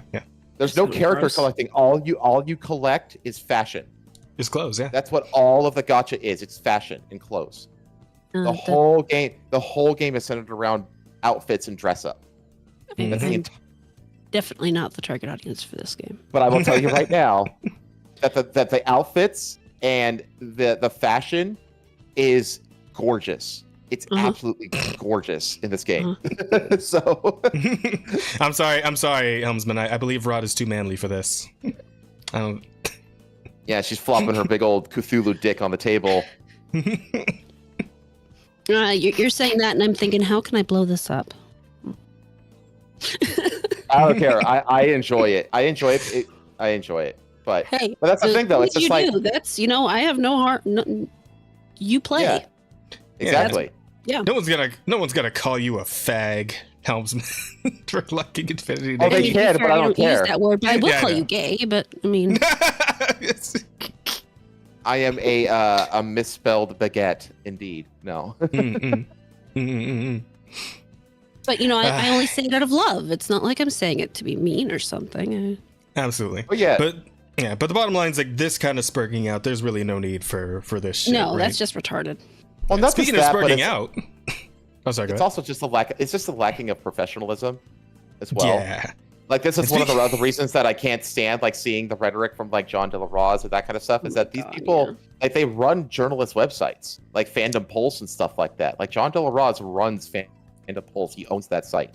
And the thing that pisses me off is he does the same thing that other games journalists do, and he comes out with this really sensationalized title and clips whatever quotes he's talking about very deceptively. And how does that make him any better than them? It doesn't. It just makes him the other side of the same authoritarian bullshit coin. Yeah, and it's just like and the way he behaves on Twitter, just like this person, is just like disgustingly unprofessional. It's just like grow the fuck up and learn how to be a professional. Yeah. I mean, I feel like Legendary Drops put it pretty fantastically in like the because I'm pretty sure he did like a whole video on this whole thing, like this specific bit with the Gulf of he called it IGN is crashing out.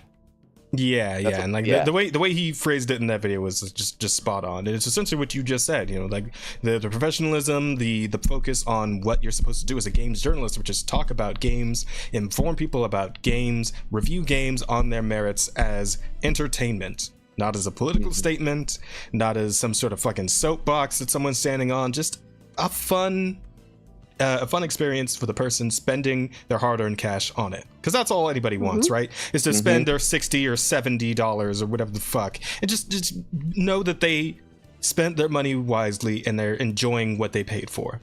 That's all any of us want, man. This shit's getting expensive, so at least let me enjoy what I'm paying for. That's it.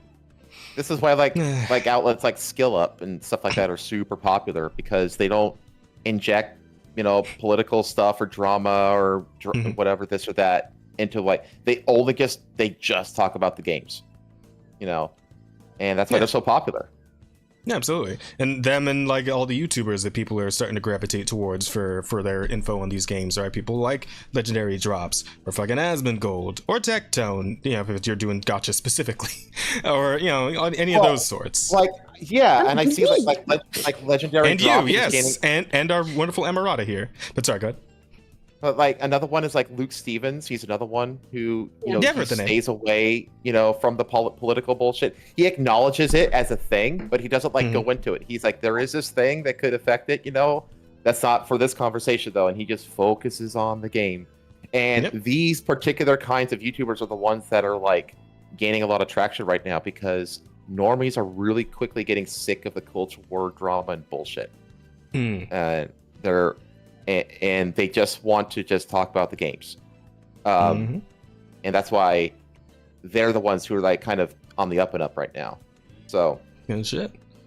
Yeah, it's all about that professionalism and not spurging out.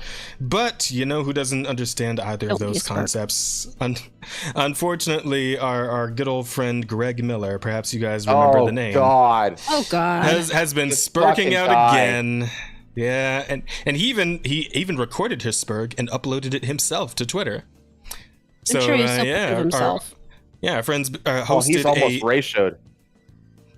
Almost. Our friend's been hosting some award shows. What was this one again? What's it called? The Dice Awards. Dice Awards. I was going to say the Gay Awards, but they're all that same to me. The Dice Awards, and our friend decided to pop off a little bit, and why don't we take a moment to listen in and see what he had to say, shall we? My favorite games, Diablo 4 Vessel of Hatred, is nominated for Online Game of the Year. Get your hands together. Thank you, Rod.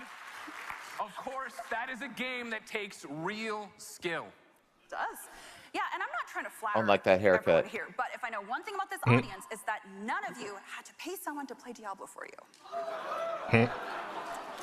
Yeah, most of them just didn't play it. Up your own characters when you're dismantling democracy.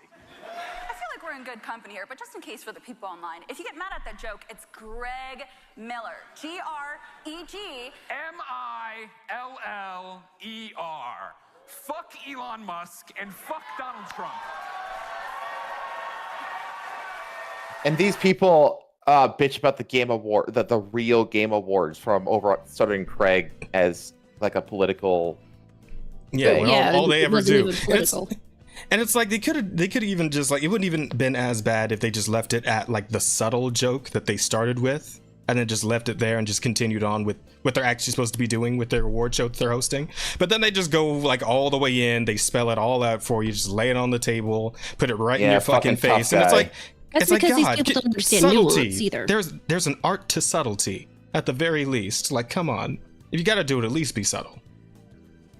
And like, take your crack and then move on. It's like, you can just harp on it. You're just gonna sit on it.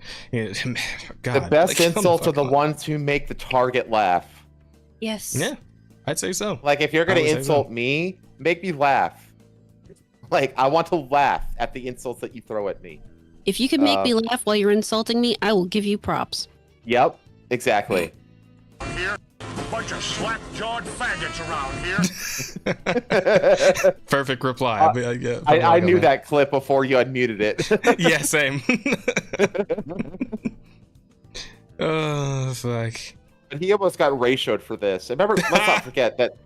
The gamer is a sore loser. That's perfect. Let's not forget that this is the guy who he was a part, or is he's a part getting of dragged in his own comments. Goddamn. Okay, so Jeremy Prime, D-Day Cobra over on Geeks and Gamers has been going after him hard for this. But yeah, he canceled his quote-unquote best friend Colin Moriarty over a simple joke that Colin basically got. That's entirely true at that. Yeah, the joke was like, what was it? Celebrate Women Day or something like that, or Day Without a Woman. Day Without Women, and you know, it's like one of those ones where they come in with various things, and he quote tweeted it and said, finally peace and quiet. Like 500,000 other people tweeted. Like, it's the same joke that 500,000 other people did too. Yeah, and everybody's bringing that shit up in the comments too. There you go, right there, right? Yeah, but he got Colin. He got Colin kicked out of Kinda Funny for that joke that everybody came to his defense on. Irony of calling themselves Kinda Funny and kicking somebody out for a joke. Yeah. Right. Well, because they're only kind of funny. They're not actually really funny. They're not genuinely funny. No, Greg Miller's just a piece of shit. Yeah, in general. So he left IGN to become IGN. Yeah, that's what. Yeah, they left IGN to form Kinda Funny. Damn. Ooh, getting just 100%, 110, 120% dragged in all. There's not a single person on his side in these fucking comments, dude. Not Shit's one. Wild.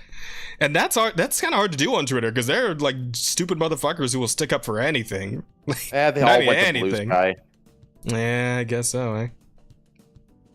I mean, that is where the pedos belong. Oh, God. It's a woke, unfunny cuck. Yeah, so there we go, guys. This is why professionalism is important. And really not letting yourself spurg out in the middle of a fucking award show you're supposed to be hosting. At least the girl was hot. She's very hot. Man, goddamn. She's killing it in that dress. Anyway. Yeah, she was killing it in that dress. Absolutely.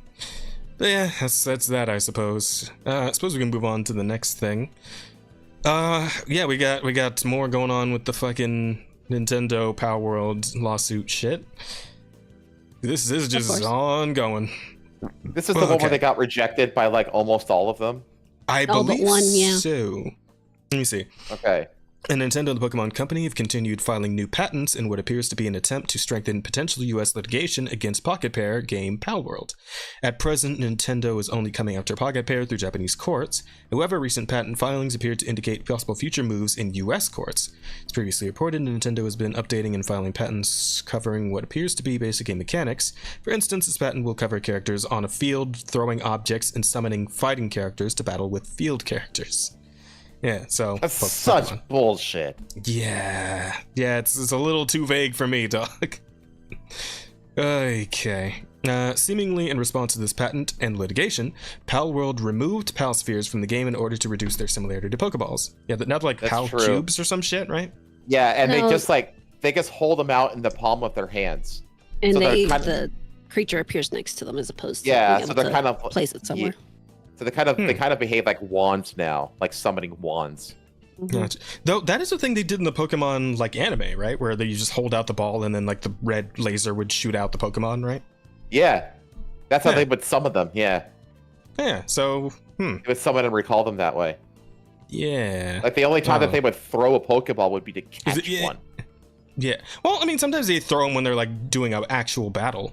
You know, like when they're trying to get hype about it, right? Like a fucking like a gym challenge or something like that. Yeah, exactly. You know, it was inconsistent. They did it either. It one was way or the other, inconsistent. Now that I think about it. That's how you desummon Pokemon? Well, it was both. I saw him do it both ways, Angel. Like, I think, you know what it was? I think it's like they did the hold it out and just, like, summon them that way when it was, like, something mundane, like, oh, hey, come out, we're having lunch, we got your food ready, you know, that sort of shit, right? They didn't feel the need to throw the ball. They just, you know, pressed the thing, shot the laser, there's the guy, and we're done. But like when they were trying to be more dynamic for like in like a fight in the show, yeah, we're throwing it, we're doing the whole bit, doing the whole deal. But yeah, so that's what happened with that. Games Frame noticed a new patent which was filed earlier this week on February 11th. Our understanding is appears to diminish the particulars on the previous patent in order to more broadly cover game mechanics in Palworld, which is awful. So it already sounded really like vague, right? So you're telling me they're making it even more vague? That's fucking hate Nintendo. Yeah, a little bit. Nintendo is also pursuing an interview with the patent examiner who recently rejected a majority of the recent patent claims in the US. Okay. In particular, do they mean bribe? Probably. In particular, 22 out of the 23 claims made in their filing were rejected. So what's the one that did make it? Speculatively, the purpose of this interview is to convince the patent examiner to allow to permit more than just one claim. Despite their current difficulties with the Goliath that is Nintendo, Palworld and Pocket Pair are keeping a pace with new updates, a roadmap for the future, and even opportunities to publish indies. Yeah, they're crushing it. Didn't they like make a good partnership with like Sony or something? Yeah, they're partnered with Sony, and they're also partnered with like a music production studio as well. Yeah, the Sony and stuff is just for merchandising and potential TV shows. It doesn't actually have anything to do with the games. Yeah, so like despite the lawsuit and all that, like they're keeping the ball rolling. They have not seemed to lost a step here. It's pretty good. I'm actually curious if Palworld is going to Sony asking for like legal support. Well, I mean, potentially. I don't know the depth of like their like the partnership, because they could go the other direction too. Like Sony could actually shed their partnership more away and distance themselves from Palworld because of like the allegations against them and stuff like that. Or they could like go, no, these are good dudes who don't deserve this shit, so we're gonna put, you know, resources behind them, you know, from the greater Sony corporation.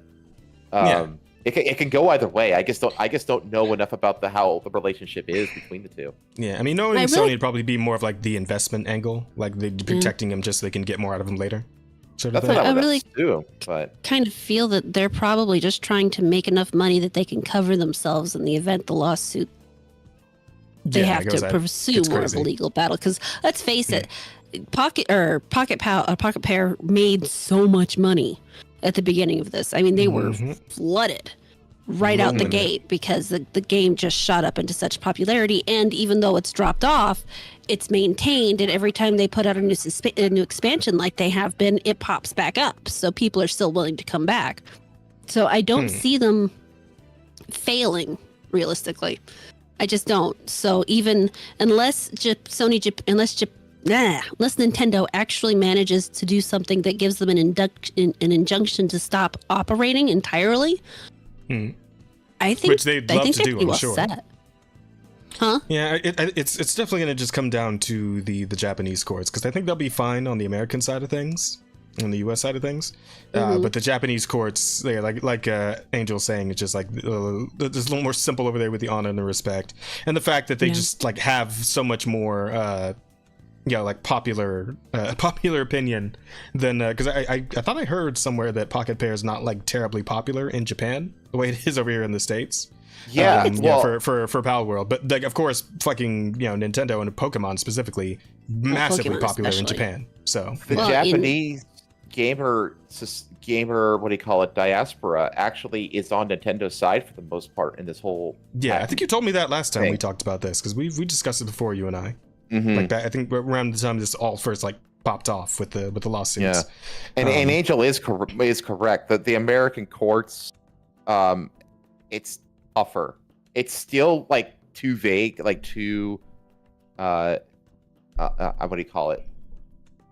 Loose, I guess you could say, in America, but it's not as loose as it is in Japan.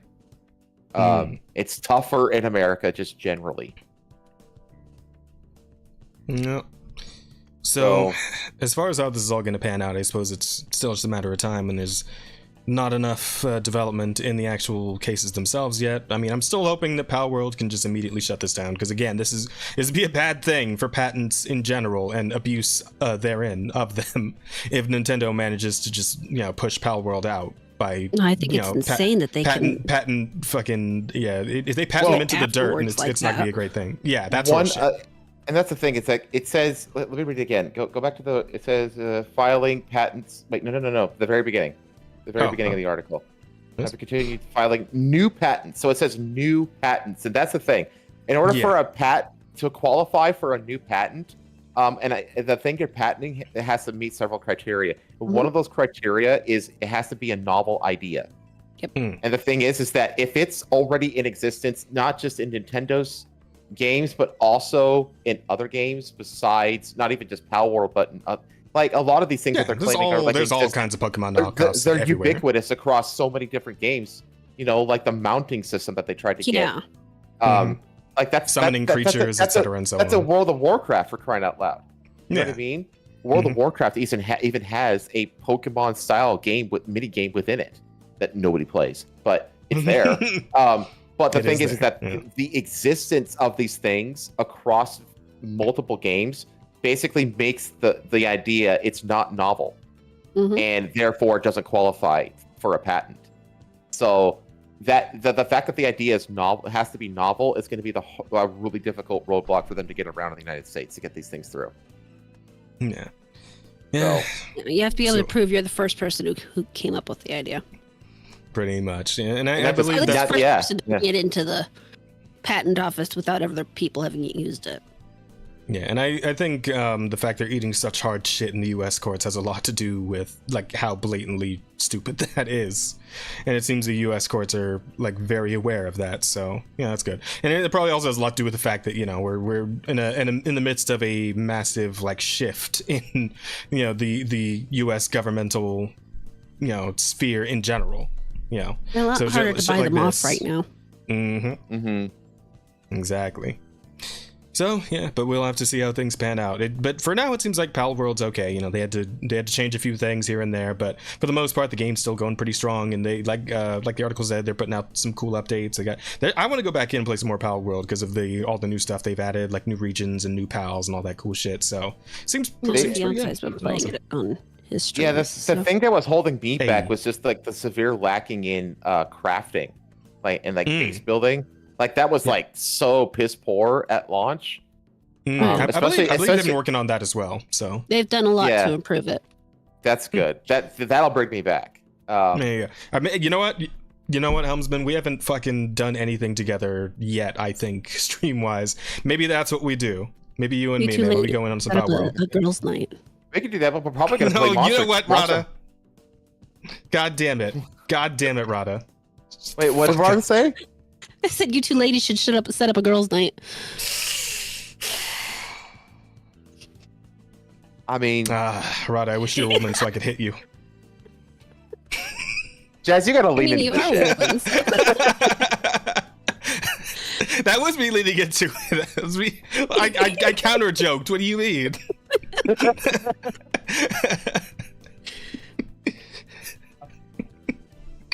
Well, because my thing is, it's like I'm kind of like soft, I'm refocusing like the kind of content I'm doing on my channel, and one of the main things I'm going to be doing is survival crafting. So absolutely, if you want to do, but absolutely, I'm super down. I'm probably going to play Monster Hunter with you at some point. Oh yeah, of course. I'm gonna be letting everyone know in the Monster Hunter group DM, which I think you're also in. Yeah, I'm not sure. If not, I'll add you later. But I'm gonna be scheduling There's with gonna be everybody. plenty of opportunities. Yeah, because the day the game comes out Friday, I am going to be taking most of it off from work. I saved up like 10 hours of sick time so I could take off most of the day. I'm going in for 2 hours and then I'm coming straight back home. We're starting up Monster Hunter probably like 10 a.m. my time or so. And then I'm just going to be going all fucking day Monster Hunter on Friday. And then the following week, Monday to Thursday, nothing but Monster Hunter. Every day, so you'll have plenty. I'm gonna let people know. We'll see who wants to like be a part of what streams and etc. I might be able to hang out with you on Monday, but we can talk about it later. Gotcha. Yeah, that's right. That's related. If you want to talk about the end of the stream. Yeah, you're right. Though, if you want to do a Pal World kind of like, let's revisit Pal World. I'm totally down. Yeah, man, let me know. We'll set it up. We'll get that going for sure. Right on. Anywho, yeah, I suppose that's all we need to say about this for now. This one is fucking nuts. I found this by checking That Park Place, because I always like just check in on That Park Place, see what they found. And this one's crazy. What do you guys want to read this fucking headline?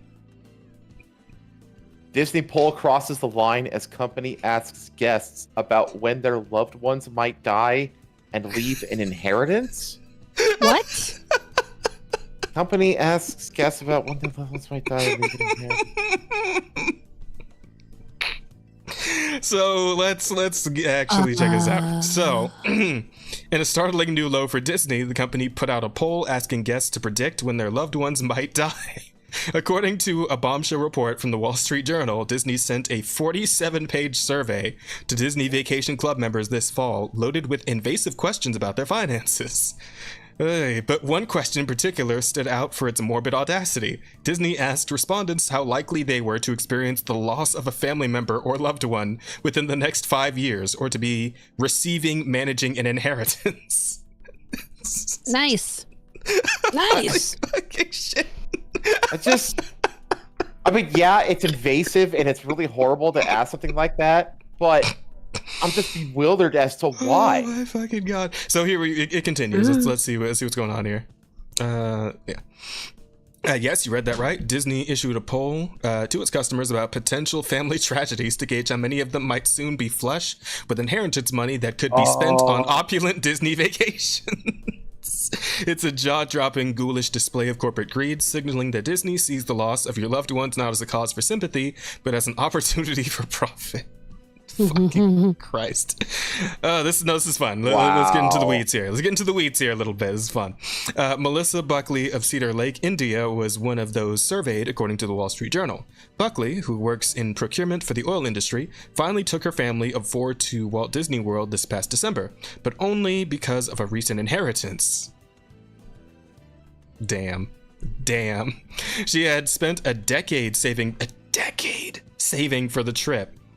But unexpected bills kept pushing her dream vacation out of reach. When her family finally made it, their 4-day Disney vacation, complete with line-skipping fees and a modest hotel stay, cost nearly $6,000 fucking dollars. Wait, when her for a family of 4 to go on a Disney vacation, I'm assuming for maybe like a week. I'm guessing something like that, right? It says 4-day or 4 days. Sorry, 4-day fucking vacation for 4 people, $6,000 fucking dollars.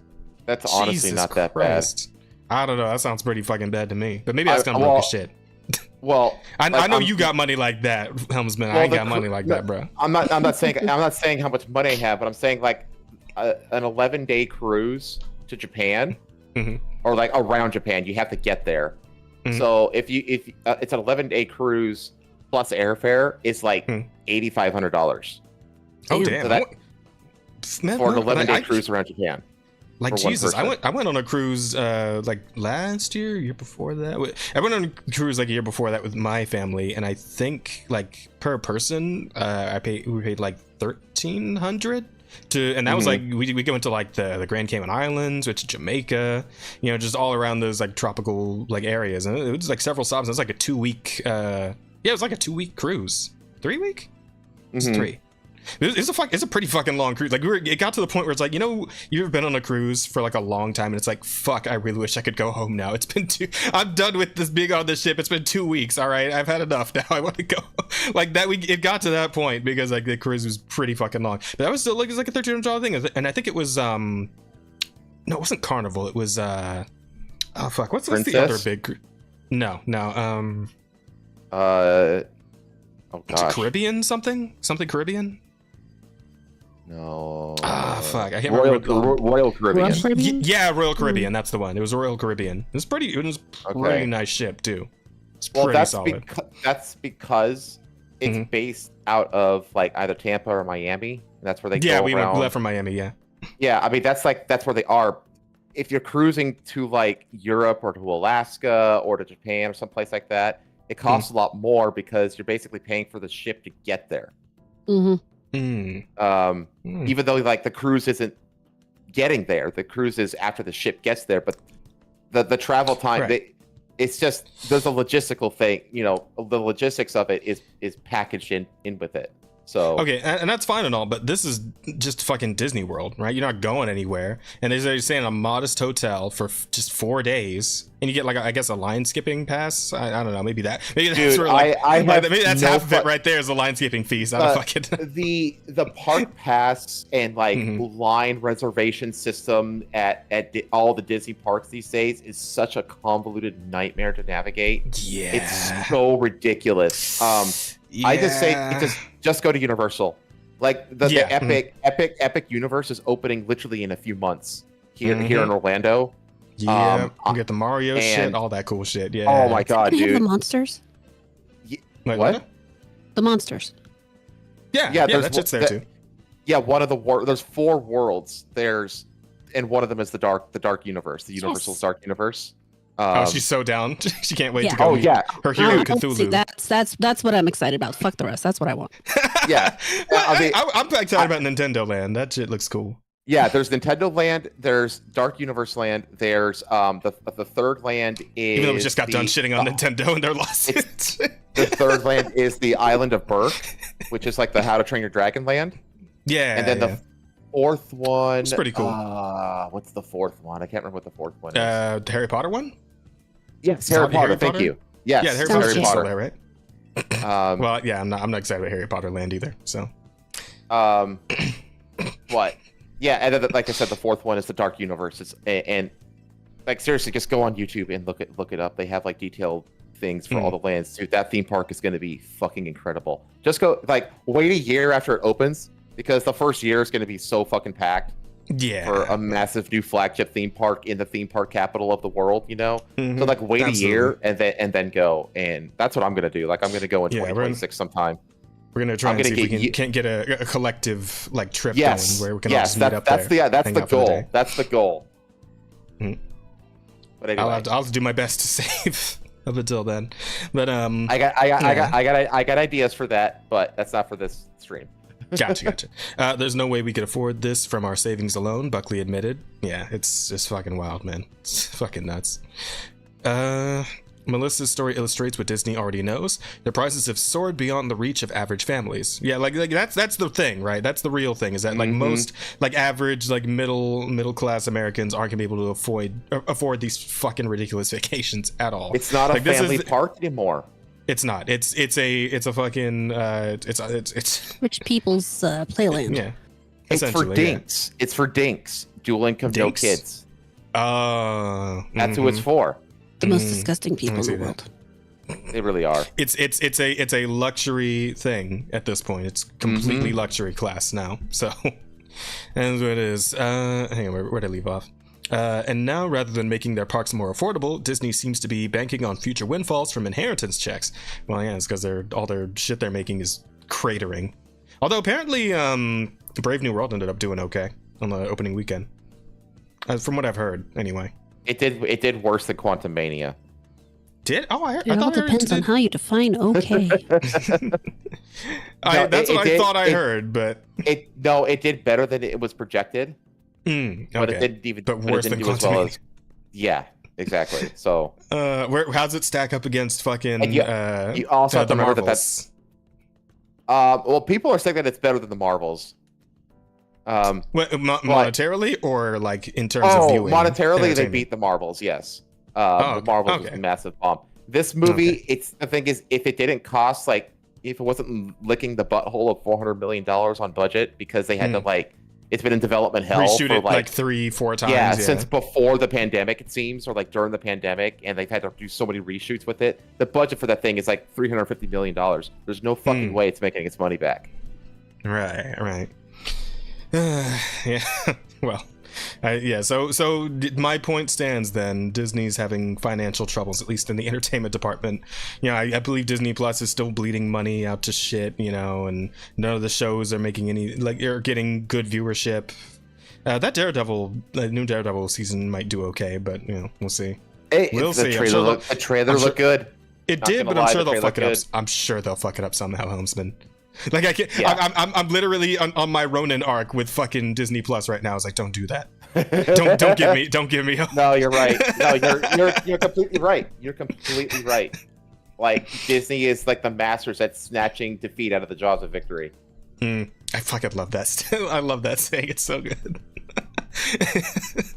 It's like it encapsulates Disney so well, that had fucking Marvel under their belt that used to be killing it in the box office. They had Disney under their belt, which is one of the greatest fucking IPs of all time. It's like there's so much shit going for you, and you somehow managed to fuck all of it up. It's unbelievable.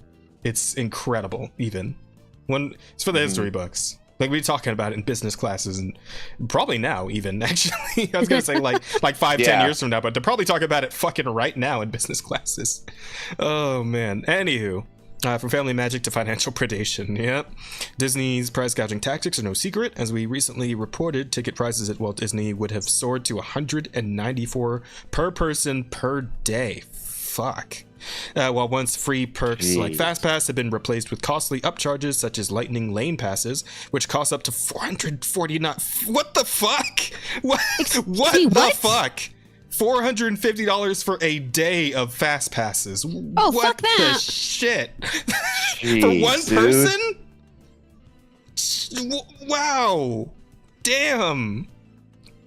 Why don't they just like stab you on the way in and steal your wallet at that point? It sounds like that what they want to do is you go in, you give them a kidney, then you can get on all the rides first for one day.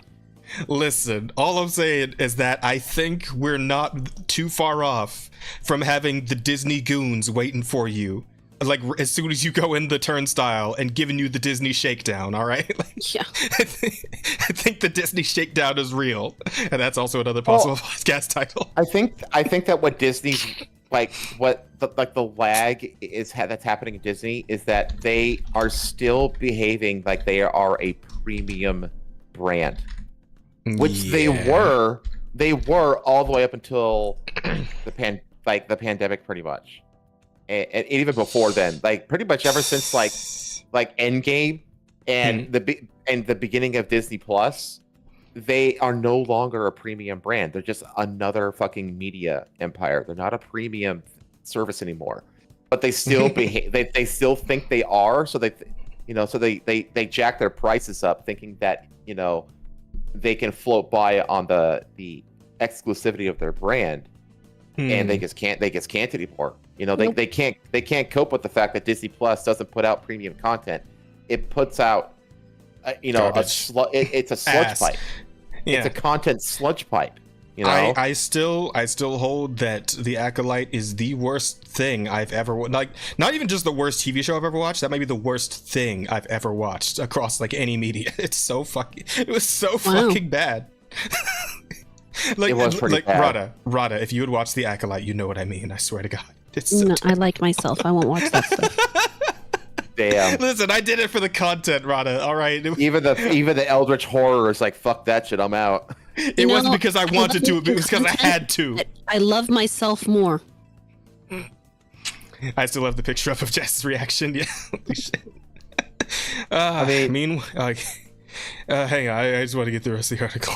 Go for it. We can circle back. Meanwhile, a 4-day vacation at a Disney Value Resort, I don't know if that word should be in there, has surged from 3,230 in 2019 to 4,266 in 2024. I'm assuming is that like for one person? Like I don't know if that's for like a family of 4 or some shit. Well, because the family of 4 was the 6,000 up here, so it was like the 4,000. I think that's a 4-day for one room. For one room. So, yeah. Oh, God, what? I'm so fucked. So usually you'll have 2 beds. You'll have 1 bed for the parents and 1 bed for the kids. My entire wedding is going to cost less than a trip to Disney. Let's put it that way. Largely due to new fees for services that were once included. So, the shampoo, little baby shampoo bottles in the shower, you're paying for those now. The conditioner too. Paying for the batteries and the remote control. Jesus. The stupid little fucking origami towel animals they leave on your bed when you go out. Yeah, that's like $100 now. Don't forget the pillow Don't mint. turn on the air conditioner because that's Don't you fucking dare. You better cook. Cook or get cooked. You need to go in there and you need to marinate in your own sauces because if you turn on that air conditioner, that's like taking a second mortgage out on your house. Bitch, you better crack a window. Fucking make you pay for the room keys. Oh, fuck. Okay, Disney's own internal surveys, as reported by the Wall Street Journal, show a decline in guests planning return visits, proving that families are growing tired of paying more for less. Yep, just as you were saying. You were spot on, Helmsman. Despite mounting backlash, Disney's response has been laughably tone-deaf. Executives have touted affordable options like $50 kids tickets and hotel discounts. Hey, $50 tickets for a kid, I mean, that's fine, I guess, compared to the rest of it. I mean, it's something. Crumbs that do little to offset the enormous costs of a Disney vacation. Their defense that guests have options for every budget falls flat when a family of 4 can spend upwards of $6,000 on a modest trip. Yes, this is the problem. This is Jesus fucking Christ. Like, just go to Legoland or something. I don't know. Dude, Legoland is way overpriced too. Yeah, and it's decidedly more shit. I went to Legoland the other day with like my little cousins. It sucks so bad. It sucks so bad. I'm telling you, just go to Universal. Yeah, Universal is probably the best option these days. Yeah. Yep. That, I mean, Six Flags is still cool. Never sounded exciting to me anyway. I'll go to SeaWorld. SeaWorld's cool. Yeah. I think I still like Six Flags. Six Flags is great. They gotta bring back that dancing old man. I'm telling you. Now's the time. Now's the time for dancing old man back. Yeah, or like, what is it? Cedar Park? Cedar Heights? Cedar Gardens? Whatever the coaster mecca? I've heard of that, but Cedar I don't think I've ever Cedar been. Point. Yeah. Cedar Point, yeah. Yeah. I've heard of that, but I don't think I've ever been.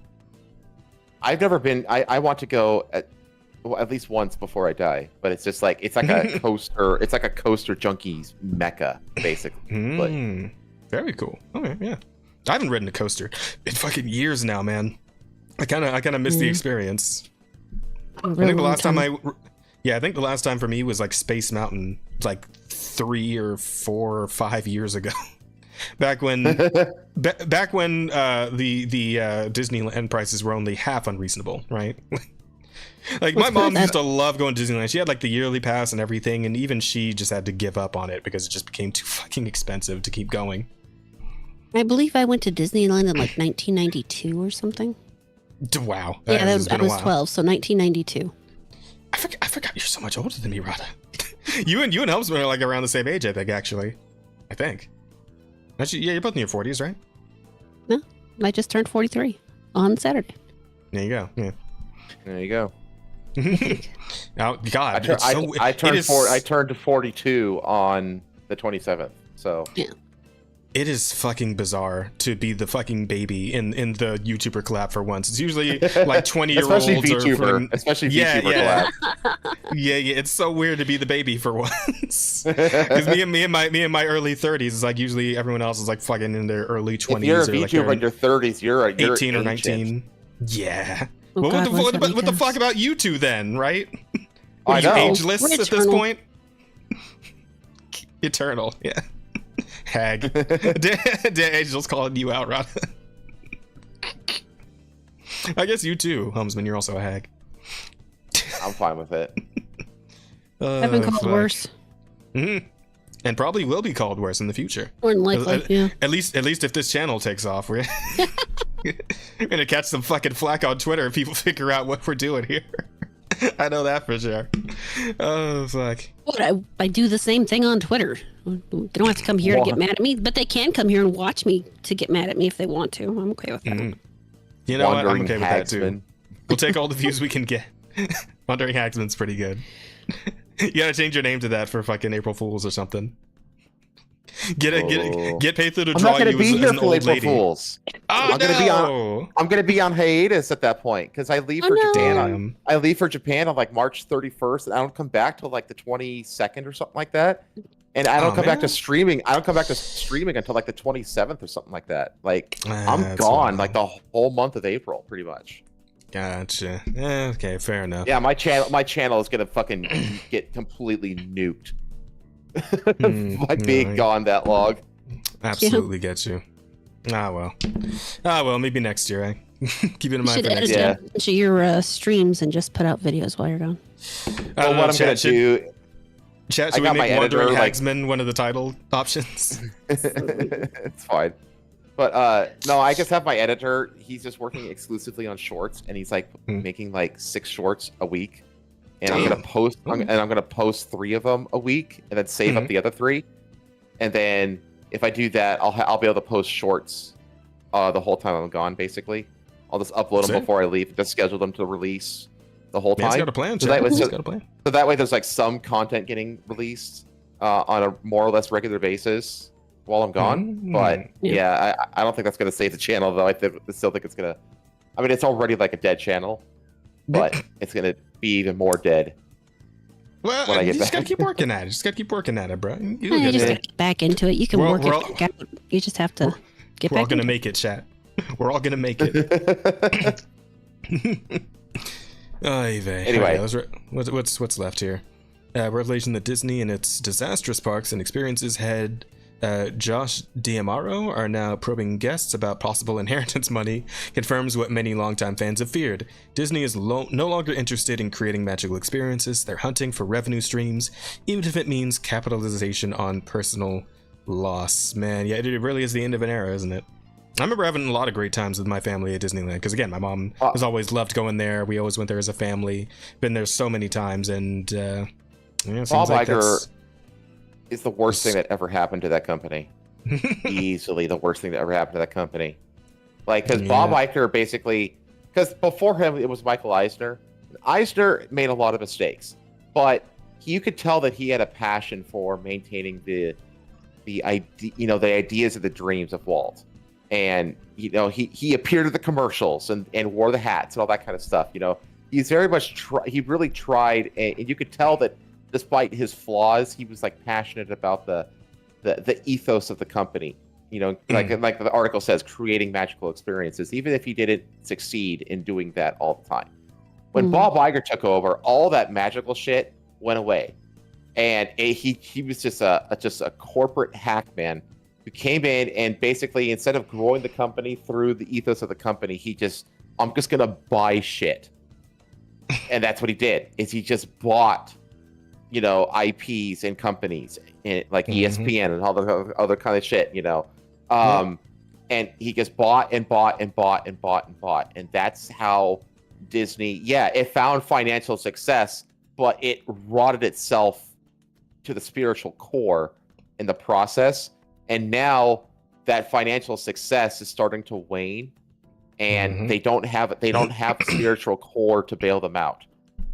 Yeah, because they basically sold their soul. They sold the soul of the company. Yep. And you have fucking Bob Iger, the weatherman, to thank for that. Yeah, man, it's sad. It's kind of sad to see, man. I was a Disney kid. I loved those movies when I was a kid, and just seeing what's become of it now, it's rough. It's sad. Yeah, it's sad. But at least we still have those old movies. Right? God willing, ever have a kid someday, I'm gonna show them what Disney used to be, and it's like this is what I had as a kid, and it's great. I think you'll love it too, right? That sort of thing. Just have a nice little Kodak moment. But man, you gotta go to like an antique store and find a CRTV, and then you go on eBay or like Facebook Marketplace and get like people are always selling those clamshells of the my mom still has hers. VHS. Yeah, I still have all mine. Yeah, and they released They released a bunch of those on DVDs too. So I think she has those, a lot of those as well. They were made for VHS though. Yeah, I know, but listen, do what you can. You work with what you got. Yeah, but you can go. What I'm saying though is that you can go on those like eBay and Facebook Marketplace and stuff, and you can I just did this. I just got like a dozen of like the greatest like classics from the like the Renaissance era and beyond. For like $5 each. Yeah. And I paid like Helmsman watches the Aristocats every night before he goes to sleep, chat, just so you know. It's a furry thing. It's a furry tradition, really. Well, first of all, Robin Hood, not Aristocats. Are you kidding me? He does double features some nights, Cat. I mean, Robin Hood, let's be real. Robin Hood was a lot of people's like gateway furry, awakening kind of movie. Oh, like yeah. there are so many women that are like, I want to fuck that fox. Like, which one? Men who said they want to fuck that fox too. So exactly, yeah. Which one? Yes. Exactly. Yes. Like. So. There you go. Well, all right, but that's it really enough. Is sad. That's enough Disney-related depression. So how about some Dragon Age-related depression? Oh God. No, Dragon Age is dead. What are you talking about? There's nothing to talk about. It's gone. Well, Amarada, I'm sure you would have loved to believe that the evil had passed. No, but it's as a dead and matter of buried. fact, no, Rada. No, it's definitely dead. Rada, the vestiges of Veilguard have found their way into a new studio. But just because they have decided to pull up the corpse and parade it around does not mean it's alive.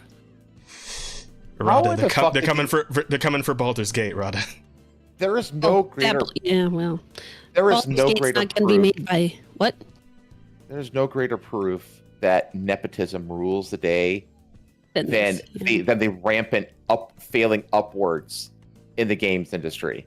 I watched a video by a fellow. His name's Jarrell, Sungrand Studios, and he does these fantastic videos. Oh. He is a game developer, and he did a video tearing apart the games director of Avowed. And the way he did that was pointing out the career path of the white man that she'd replaced, and her own career path. Her career path was literally she was a writer on 3 games, and then all of a sudden she's a game director. The other guy, worked as a part-time writer, then worked as a producer, then worked as an executive producer, and worked his way up, so he knew what he was actually doing. Yeah. The fact that is not what we're doing in games now, the fact that they just happily hand these jobs over to these half-assed morons who have more. Listen, Rada, listen. He had the wrong genitals. Okay, it makes perfect sense if you don't think about it, Rada. Well, to be fair, Corian Bush has the wrong genitals too. That's the point. Yeah, but Corian Bush put on the dress, so good enough. You know what it reminds me? Like, shut up, though. Gary from Nuraroni came up, has this really, I think, a really good mantra where he says that like directors of like the Marvel projects, they're not hired, they're cast. Yeah, they're their name only. Yeah, and it's like I feel like it's a really good way to describe the same thing here. Like they're not hiring people who are right for the job for these game director positions and stuff like that. They're being cast. It feels very much the same. And you see it in the products.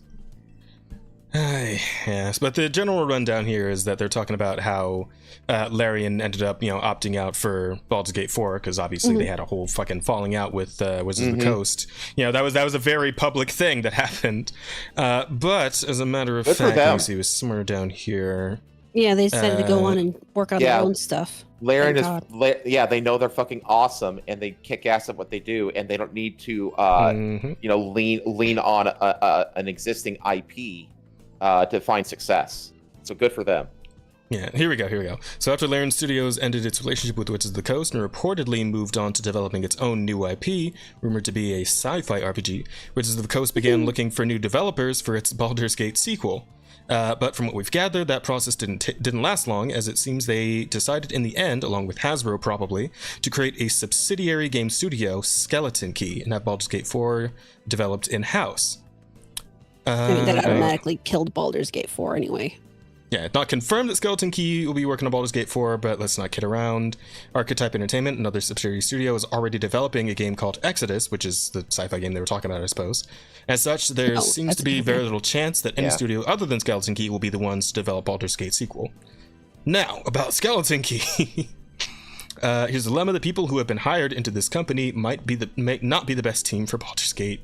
As we know, BioWare, once a great video game studio, went on to make Dragon Age, which is an abysmal game for the Dragon Age franchise. Yeah, that was, again, another very public fucking fiasco.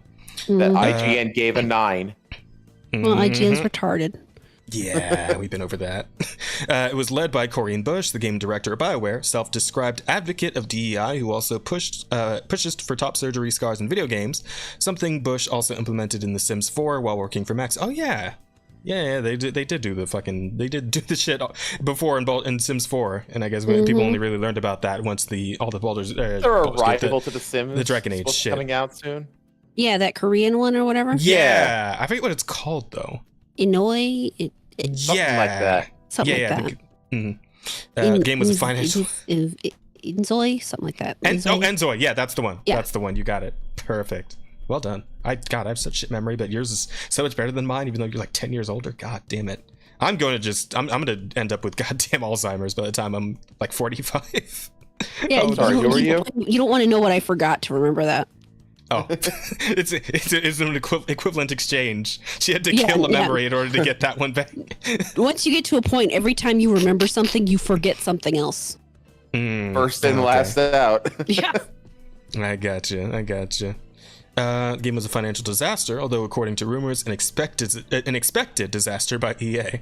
Because they kind of saw it coming. They saw the writing on the wall in the lead up. So they expected it to fail, but they didn't expect it to fail to the level that it did. Yeah, it was bad. Nevertheless, these decisions didn't sit well with fans of the franchise, which was clearly reflected in the sales, which was recently hired by Skeleton Key. According to leaks, first reported by Grums and Smash GT, to make matters worse, Bush was hired not just as a developer, but as a game director. The key decision maker. So, of course, rumors began swirling. The director of Veilguard is indeed going to work on Baldur's Gate 4.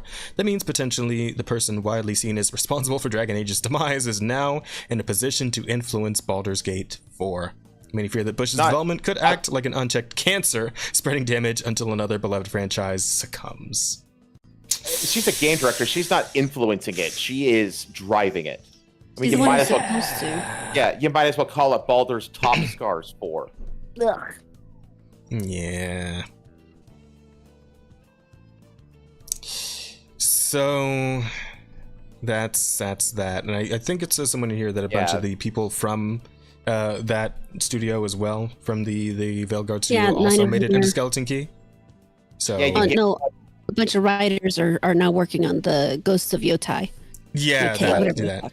And the main actress for that is also just a massive fucking culture where To be fair though, that actress has no bearing on decisions that get made about the writing or anything like that. That is true, but I'm more worried about whoever made the choice to hire her in the first place. Exactly. That's like, it's not her that's the problem. She's like a proxy for the problem, you know? She's a symptom of the problem. Yeah. Let's see. Then there's the fact that Wizards of the Coast has been on a mission to rebrand D&D, changing the origins and behaviors of orcs. Oh yeah, the orcs are like no longer in the monster manual, right? That was the thing. No, like the most recent thing. I think goblins they took out. Goblins too, really? No, orcs and drow. There we go. They took out the orcs and drow and they changed the word phylactery to like phylactery or something like that, because phylactery is something like vial or some bullshit. Isn't it like Jewish related or something? Thing? Yeah, or something like that. And I asked a bunch of my Jewish friends, and they're like, "What? What?" They had no fucking ideas. It's like, do you think we engage in like fucking alchemy in our free time? Like, what the? Right? Racist, all that we've already been over. And our favorite character, Tosh. It's everyone's favorite Tosh. I wrote an AI song about that thing. When Tosh isn't on screen, everyone should be asking, "Where is Tosh?" It's literally a Poochie situation with this fucking character. I swear to God. One of the absolute worst characters to ever exist. Oh my God. With all this in mind, it's clear what kind of people Wizards of the Coast want to work with. Those who embrace the ideology of toxic positivity and DEI-driven content. I'm so glad that toxic positivity caught on as a term.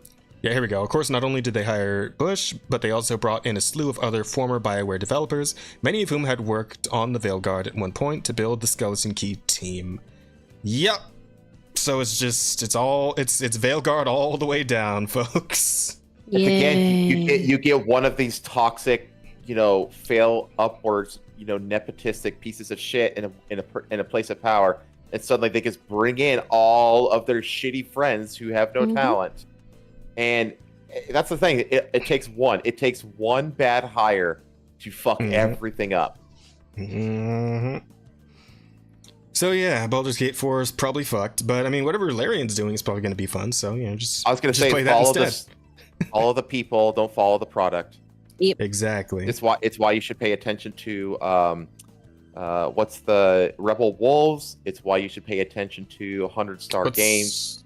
What's Rebel Wolves? Rebel Wolves is the studio that's offset from the Witcher 3 devs that left CD Projekt Red to make their own thing. Oh, okay. And 100 Star Games.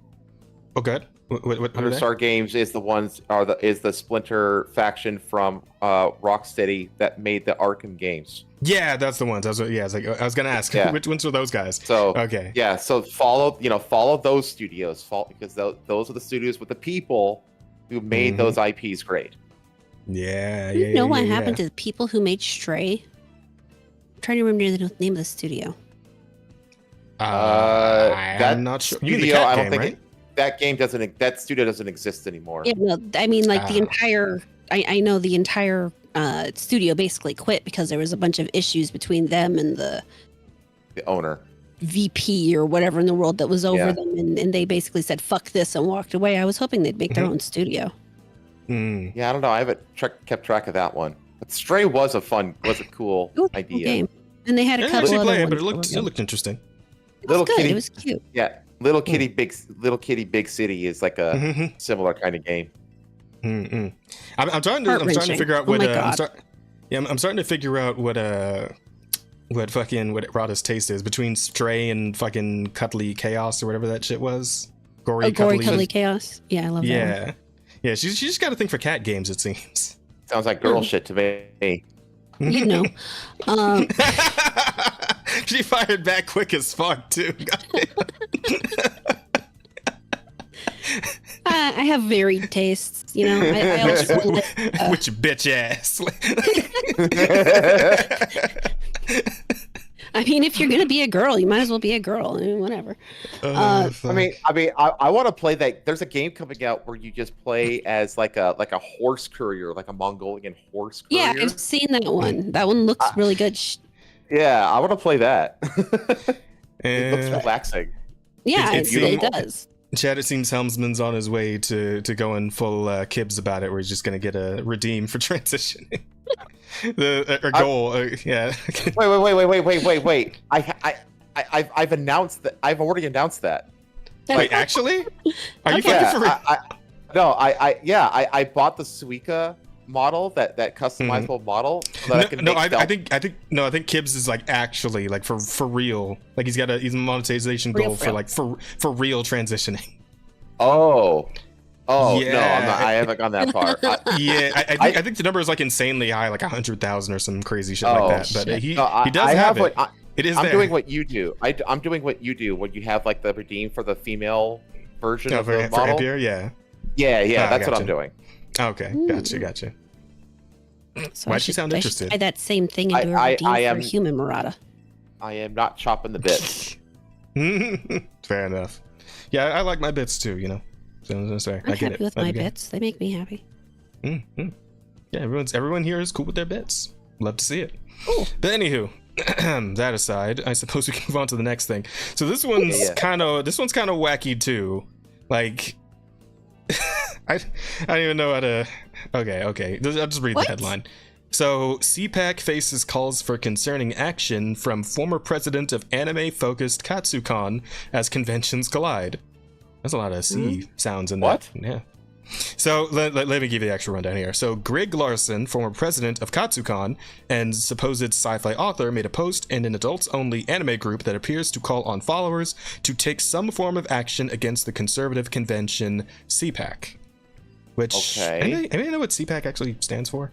Oh, Conservative Political Action Conference. There we go. Yeah. It's right there. Yes. Perfect. Yeah. Okay. So, New York Times bestselling journalist and senior editor of the Post-Millennial Andrew No?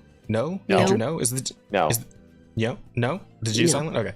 Okay. Recent. Yeah. Yes, Silent it's silent or no? Correct. The G it's is silent. Okay. That's great. Recently highlighted comments made by Larson, the former president of the popular anime convention Katsucon, which I've never been to. Where does that happen, I wonder? I was going to say, in Maryland. In Maryland. The Gaylord National Resort in Maryland, apparently. That's where CPAC happens. They both happen in the same place. Oh, okay. That's why the bit about like the clashing conventions collide thing, because they're both happening in the same location. Convention Katsucon regarding the upcoming Conservative Political Action Conference at the Gaylord National Resort in Maryland. So this is the actual message that this guy sent. No, wait, this is somebody messaging about that message. Yeah, former president. Okay, so I believe the actual message is here we go. I'm gonna risk it and remind you all that CPAC is coming to the Gaylord right after us Wednesday, Saturday. If you know who they are, I don't need to remind you that for some, this might present an opportunity. Please act responsibly towards your friends and your country. I'm proud of you. An opportunity for what, motherfucker? Like, are you telling fucking anime nerds to assassinate fucking politicians? Like, what do you... That's a weird message. Because I'll be honest, the way he ends it doesn't sound like a threat. But then the bit in the middle, right? That's the bit in the middle that becomes a little suspect, doesn't it? Yeah, this might present an opportunity. It sounds to me like he's saying that I know some of you are violent. Don't be violent. That's kind of what it sounds like to me. I don't know, bro. With these types, it's usually the other way around. We know this. Do you follow the account Reddit Lies? No. Reddit Lies? No, never heard of it. Okay, so Reddit Lies, basically all they do is just post screenshots of psychopathic leftists on Reddit. So Reddit posts, okay. And yeah, pretty much. And Reddit right now is full to the brim of people who are openly calling for the assassination of like Elon and Trump and this kind of stuff. Mm-hmm. And it's like rampant across the platform right now. Just open calls for like, we have to be violent by any means necessary. We have to just take these people out. Will somebody please, just kill these people? Like it's rampant all over Reddit. So when he says, be responsible, and they're using it like the Constitution basically calls upon you to do this and stuff like that. But when he says rhetoric like, act responsibly according to the Constitution, that is very much easily interpreted as do your constitutional duty of killing some people. Yeah, and this paragraph here makes a really good point, actually. So people have been apparently debating about this, about what exactly he meant, and somebody pointed out if Larson intended to encourage peaceful protest, a right protected under the First Amendment, many argue that he could have just made his intentions clear. And yeah, that's a good point. Like if he was just saying, if he's telling him to go protest, he could have just said that. But he was really vague on purpose. So it's like that makes you kind of eyeball him a little bit, right? Yeah, he's leaving himself room for plausible deniability. That's what he's doing. Yeah. Yeah, it could be perceived as a call to more extreme actions, up to and including political violence, particularly by those who might be prone to such behavior.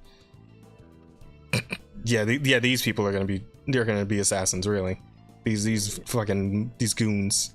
Listen, I know I used to be an anime convention goer, right? I was one of these goons. I know these people are fucking harmless. I know these people are completely harmless. It's a good time, right? And that's the other thing. CPAC has got a ton of security at it too. Oh yeah, way more than way more. Does. Yeah. Strongly, some expressing alarm over the potential implications, and I'm trying to see if there's anything about maybe him saying like a follow up at all, to maybe be a little more specific about what the hell he was talking about. Society, cultural enthusiasts. Yeah, okay, it's just all talking about Katsucon. CPAC list of speakers. Oh, and it's just going over who's actually going to be there. Hang on. Let me look at that list. Yeah, sure. Oh, Ted Cruz is going to be there. Huh. No, Ben Shapiro. No, Ben Shapiro. No. Steve Bannon's there. Borders are Tom Coleman, Press Secretary, Mayor of Knox County, and many more. Wait. Did I say aka former WWE champion Kane? Yeah. You didn't know that Kane was the fucking mayor. Yeah, you didn't know that? No, I feel like I did hear about this, actually. I feel like I heard about this at some point in the past, and I just completely forgot that this was a thing. He's been the mayor down there for years now. He's fantastic. A long time. Yeah. That's fucking sick. And they that's like awesome. him. He's actually a really good bear. Yeah. That's great to hear. I mean, Ted Cruz is not going to be a target. Kelly isn't a target. Ben Shapiro, I don't think is a target. Rick Scott isn't a target. Steve Bannon's absolutely a target. Steve Bannon is the only, maybe Tom Holman, but Tom Steve Holman's Bannon a target. Yeah, those are the two that stick out to me. But here's the thing, right? Like, the thing is, though, because when you're talking about the other side who are, talking about conservatives, it's usually in the context of any conservative is worth because we're all Nazis. Yeah. Exactly. Yeah. So as long as you are a conservative and you state that publicly, then they'll probably just that'll be enough for them. Typically, you have to remember that like people like Dan Bongino is going to be at this thing. Dan Bongino, who's like former the guy. This is the guy who led the security detail, the Secret Service security detail for Clinton and Bush Jr. I think. So and Obama. I think Obama too, to a degree. I can't remember though. But he was he led the Secret Service presidential security detail for like well over a decade, and he goes to the CPAC every year.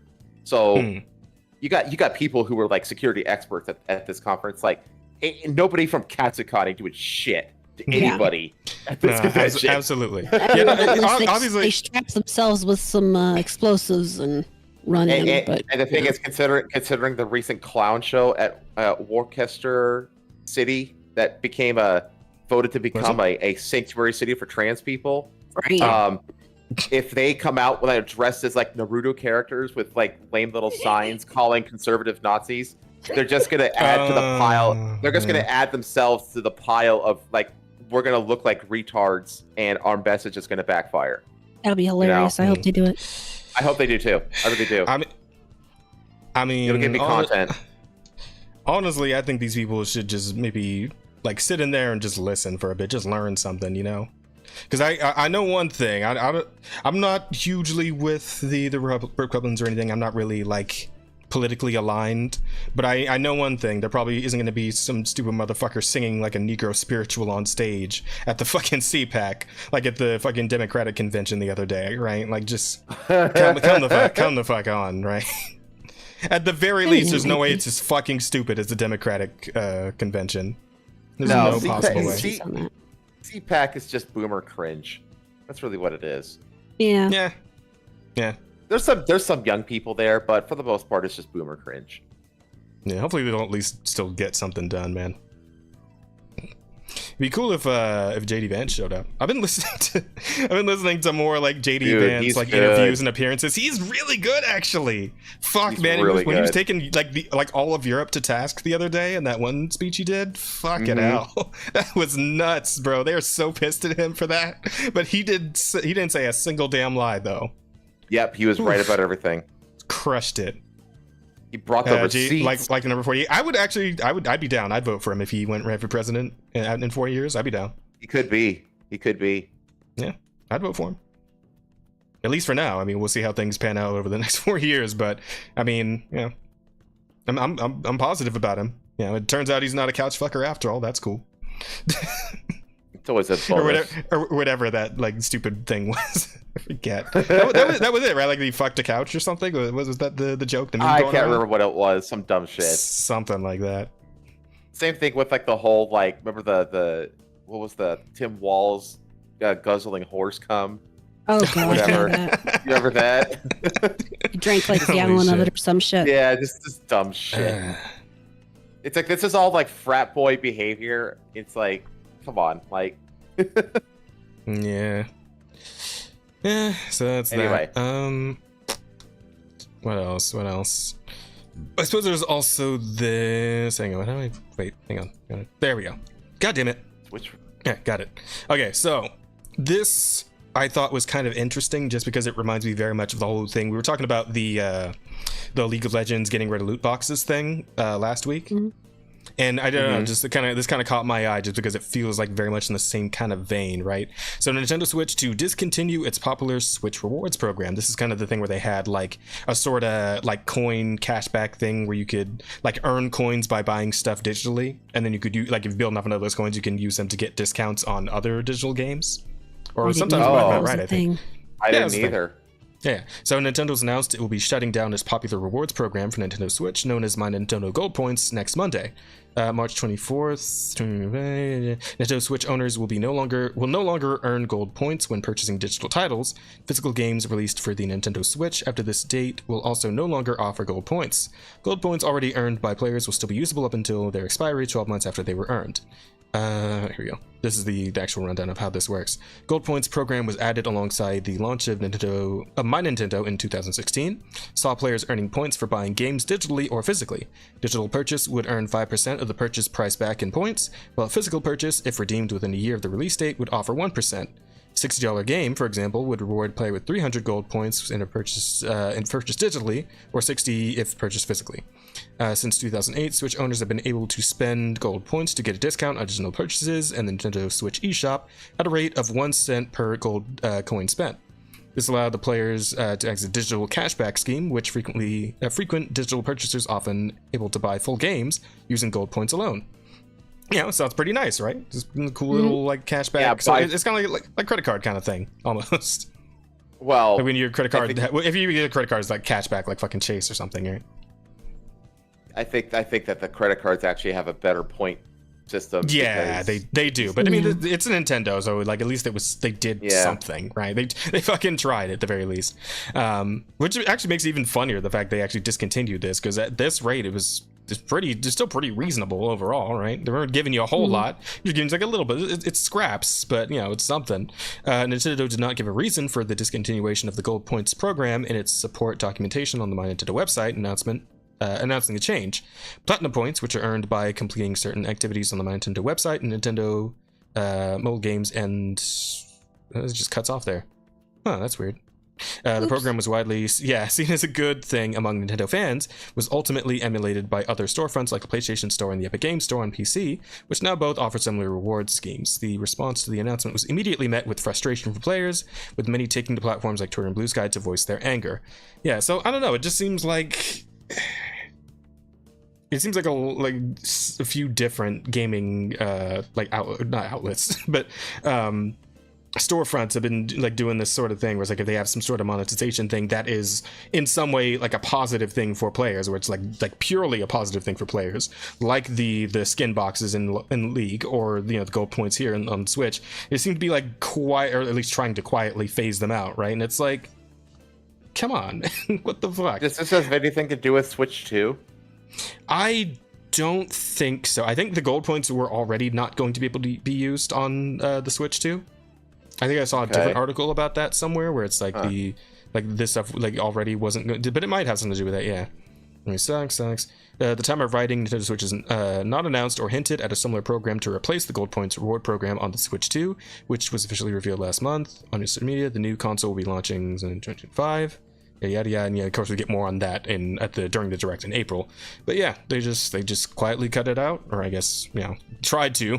Obviously, it got real loud once people figured out what was going on, and Twitter and Blue Sky, and etc. and so on. But yeah, I don't know. Doing nothing quietly in this day and age. Yeah, exactly. But yeah, it definitely feels like this might be we got 2 points on the graph right now, which is only one small line, but like who knows where we go from here, right? We might see nice little customer friendly things like this going away in other places as well, except for maybe Steam. Steam always seems to just be player friendly in general. Steam makes so much money off of their flash sales, it's insane. Oh yeah. So there's no way they're ditching that. Yeah, so Steam's probably fine, but the other studios and whatnot, especially the Western ones that are eating hard shit right now, might be in trouble in that regard. So I wonder if they're looking at just like the cost analysis of it and how much it costs them to do it versus how much benefit they really get back from it, and they've just decided it's not worth it. Well, I mean, imagine they wouldn't be getting really any benefit from it because it's just a purely like customer friendly thing, right? Like, because obviously they're paying for the games, but we're saying normally would, but you're just getting like a nice little point back for that. It's like a sort of a thank you, I guess. Again, the same way credit cards get one free kind of scheme almost. Yeah. Whereas it's right, like it's like a nice a lot little of times when you do that sorts. kind of thing, there will be an incentive for the company on the back end. Like, obviously, you give that piece of goodwill to the customer, and the customer comes back. They may not be seeing as much goodwill back from it as they would like to. So, and to them, the benefit of it isn't worth the cost. That may just be due to the fact that like spending on gaming is just going down across the board, due to multiple monetary factors, like obviously economies and not the best place. People have less money to spend, less time to spend on games because they're spending more time trying to make more money. And, obviously gaming is getting more expensive, etc. and so on. So yeah, I mean, that just might be the long and short of it, right? They're just trying to cut costs because they're starting to see less spending in general from the general population, who just doesn't have as much to spend on gaming lately. Spending money with you, especially in Nintendo's case, who, I mean, rarely to never does a sale on their actual IPs. I almost wonder if, because they apparently they can use these points for not just like games, but for like merchandise. I almost wonder if people are using it mostly for merchandise. Yeah. And merchandise actually costs money to produce and stock and stuff like that, and they don't want to spend that money. I don't know, because it's saying the gold points are only. I mean, the article is saying it's only for like digital purchases in the eShop, so I think maybe it's just digital products, but I couldn't say for sure because I don't really use the gold points. I've never been. I don't know what's available. I didn't even know they were a thing until now. Yeah, I didn't either. From what I think I did use it once on like getting a Smash DLC or something, because I'd bought some stuff on the eShop, here and there, just like smaller indie games or DLC packs for Smash, right? And it's like by the time we get around to the last one, it's only like $5, and it's like, oh, you have enough points to just buy this outright with the, if you got $5 worth of points on you want to just use those instead. I'm like, oh yeah, sure, yeah, it's great. So shit like that, right? But I don't think physical items were ever a part of the equation, as far as I know. Okay. I'd be curious what the reasoning is. Either way, it sucks for the consumers. It does. It does. It is what it is. More nickel and diming behavior from game companies. Massive I mean, that's what a business has got to do sometimes, but it's just never a good look, right? No. That's the thing. It just seems it just seems that these days the businesses always 100%. They don't understand that their business is art. It seems, and it's just like there's always this this juxtaposition of artistic endeavor and integrity versus the business side of things that they don't jive well together. Those two things. No, they don't. And that's honestly part of the problem with it is you either get someone who's too much of one or too little of the other, and And it just seems that these days, the only side of that coin that gets any attention is the business side. Like the artistic side is never favored.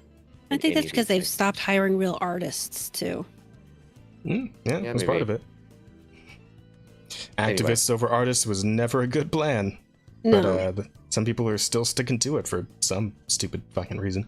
But it'll all sort itself out in the court of public opinion. I was going to say a lot of it's because they don't have a choice, because the place that are producing game devs are the schools, and the schools are pushing out the exact same kind of game dev universally. Yeah. The game studios don't have a choice but to hire these kinds of devs. So instead of hiring self-taught people with passion, they're hiring people who went thinking that they get a degree and they'll make a lot of money. Yep. The fucking full sale degree meal. From what I heard, good old Doge is coming after the Department of Education next, so I guess we'll see how things go on that front. Yay! Yeah. But anyway, do you guys want to still touch on the state of play and wrap it? And then we'll wrap it up. I think that's a good way to end it. Okay. All right. And we don't have to go over every trailer. We'll just go over the ones we're actually interested in. Let's see, state of play. There it is. Wow! God damn it! My fingers shifted at the last second. God damn it! You fat fuck! I got it. You know what? You're probably fatter than me, Houseman. Fuck off. I am. I guarantee you, I am. Okay. So yes, the state of play, everybody. Let's have ourselves a look, shall we? Although I'm sure many of you in chat have already watched it. You know, either with Rosa. I'm surprised this isn't chaptered. Yeah, God damn it! I'm so fucking excited, man. I had no idea just how big the world 2 weeks. Oh, Like a there week and a she half, is. actually. Gemma? Yeah. Yeah. God. Gemma's fucking hot. Oh my god. Oh, the fucking Yon Cuckoos, man. Hate I got those into things. an argument with somebody about the character creator in this game. I don't remember who or why. Yeah, I'm wondering why, because the character creator is pretty good in this game. Oh, Gormagala's in! That's Beards on the sick. women, that's why. Because of what now? You can put beards on the women. Oh. Is that it? Yeah, they were very upset about that. Oh, they were upset. Okay, I was about to say, it's like, did you have an issue I with that? give a It's like, shit. yeah, who cares? Oh, yeah, I think I saw this argument. Was this on Twitter? Because I feel like Yes, I might have seen this. Most of my arguments take place on Twitter, yeah. Yeah, Did fair you guys see the clip that of Rosa doing mounting a dragon in the beta test from a fucking grapple hook swing off of an archway? Oh shit, that's hot. That was pretty sick. That was pretty fucking sick. She showed it to me on stream, and I was like, "Holy fuck, that was amazing!" Those are the kind of moments that make this game like worth playing. Incredible. That's why you play this. That's why you play these games. Is for those kinds of moments. Because like, here's the thing, they kind of like dabbled with this in World with like the environmental hazards and whatnot, and like the shit you could do with the terrain. But like they've gone so far beyond that in this game in Wilds. At least from what I've seen so far, there's like so many more things to interact with. Dropping just all kinds of shit on top of the monster to knock it out. It's great, man, and like all the swinging and stuff with the grappling hook is fucking fantastic. Oh, I'm so excited to just spend a whole day playing this. Look at this guy! I don't even know what the fuck that is. This looks awesome. Yeah, and of course, Rathian's in there, obviously. Oh. Fuck, what do you call that guy again? Basarios, I think? Oh, Congalala's in. Yeah, I saw him. This all just sounds like gibberish to me. Right. Yeah, the monster names are weird. Nursula, okay. Alright, got it. Yeah, these are all monsters I recognize from my last 15 or so years of being a hunter, so I've been playing these games for a long time. Stand witness to how its existence unfolds. I am old. Ah, man.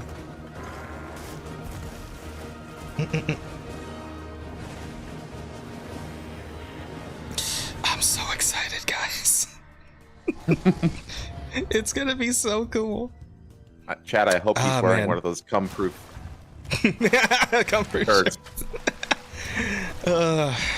Remember, if you want a shirt that's cum-proof, go ahead and visit our merch. Yeah. Mizutsune's in. Good shit. Hi, Mizutsune. It's pretty monster. But man, I'm gonna be very curious to see where they go in terms of DLC, right? Because like the past few Monster Hunter games have had some really interesting DLC paths, like World specifically, right? Because World had all the biggest, craziest ones. Where they had like the Witcher crossover, where you got to fight a Leshen, I think it was, the fucking weird tree monster thing. And then they got fucking Behemoth from Final Fantasy in there, and I think Rathian went over to FF14 too. It was like an exchange program kind of thing. Yeah, actually, I think I was playing Final Fantasy 14 at the time that happened. When that happened, yeah. That's normal or collapsed. Yeah, so I'm wondering like what other cool man, if we could get like a fucking like a Tokusatsu crossover, like just get Godzilla in. Can we fight Kong? Can we fight fucking King Kong in Monster Hunter Wilds? That would be sick. I'd be super down. That'd be so fucking cool. Yeah, but I imagine there'll also be some fun little Capcom things too. Like maybe they'll bring back the Devil May Cry Dante set, or like the Street Fighter stuff, you know. Cool shit like that. I love it. It's great. Oh yeah, we move on. Skip forward. First content update, yeah. Going. Let's see, what was next? Oh yeah, this game looks great too, actually. So Shinobi's coming back, and that art is fantastic. We're getting so much ninja games this man. year. But this is like the classic of classics, right? Like even more than original Ninja Gaiden, I'm pretty sure. Yeah, it is. We're getting this. We're getting a side-scroller Ninja Gaiden. We're getting Onimusha 2 remaster, and then next year we're getting Onimusha 4 and Ninja Gaiden 4. But like, so, the art on this looks so good, man. Like, you know what it reminds me of? It kind of reminds me of the Streets of Rage 4 they put out a while back. Remember that game? But they did like instead of reminds me of Ninja Turtles for some reason. I don't know why. Yeah, that one was sprite based. That wasn't art. That wasn't like 2D art. But Streets of Rage 4 is why it kind of reminds me of that. I don't know if it's the same team or anything, but probably not. But looks fantastic. I love games like this where they just use like actual like 2D hand-drawn art animation. Yeah, it's fantastic. Really good stuff. So that's one to look forward to. Oh, is this the Sonic Racing? I never played a Sonic Racing game. Have either of you? Dude, this looks fun. It does look pretty fun. It looks like the Speed Racer movie, which is why I'm for it. It does. Yeah, I want to give it a shot. This looks Speed fun. Racer is my favorite movie, admittedly, and this looks like that. Oh, I want to play it. It's good. I'm digging it. I might have to pick this one up too. I don't know if it has a release Sheep's date. excited, but he's a Sonic fan. I still need to play fucking Frontiers. I have Frontiers, and I still haven't actually played it, like, at all. All of my Sonic knowledge comes through the Game Grumps. That one legendary clip with the Knuckles hanging on the stalagmite glitch. That shit stays with me, man. What is this? What is this? I totally get where moment. I totally get where Aaron comes from, where he has like this love-hate relationship with Sonic. No, okay, so that one and the one where they were playing Shadow the Hedgehog and they're watching the cutscene with the president and he looks down at his desk and the picture of Shadow and Sonic and he just loses his shit immediately. But this looks fun. It does. It looks pretty solid. I'm down. Looks like we can play it together. Mario Kart, you know. Because you're probably playing this on PlayStation, right? Oh yeah. All right, I'm with you. We can run this together.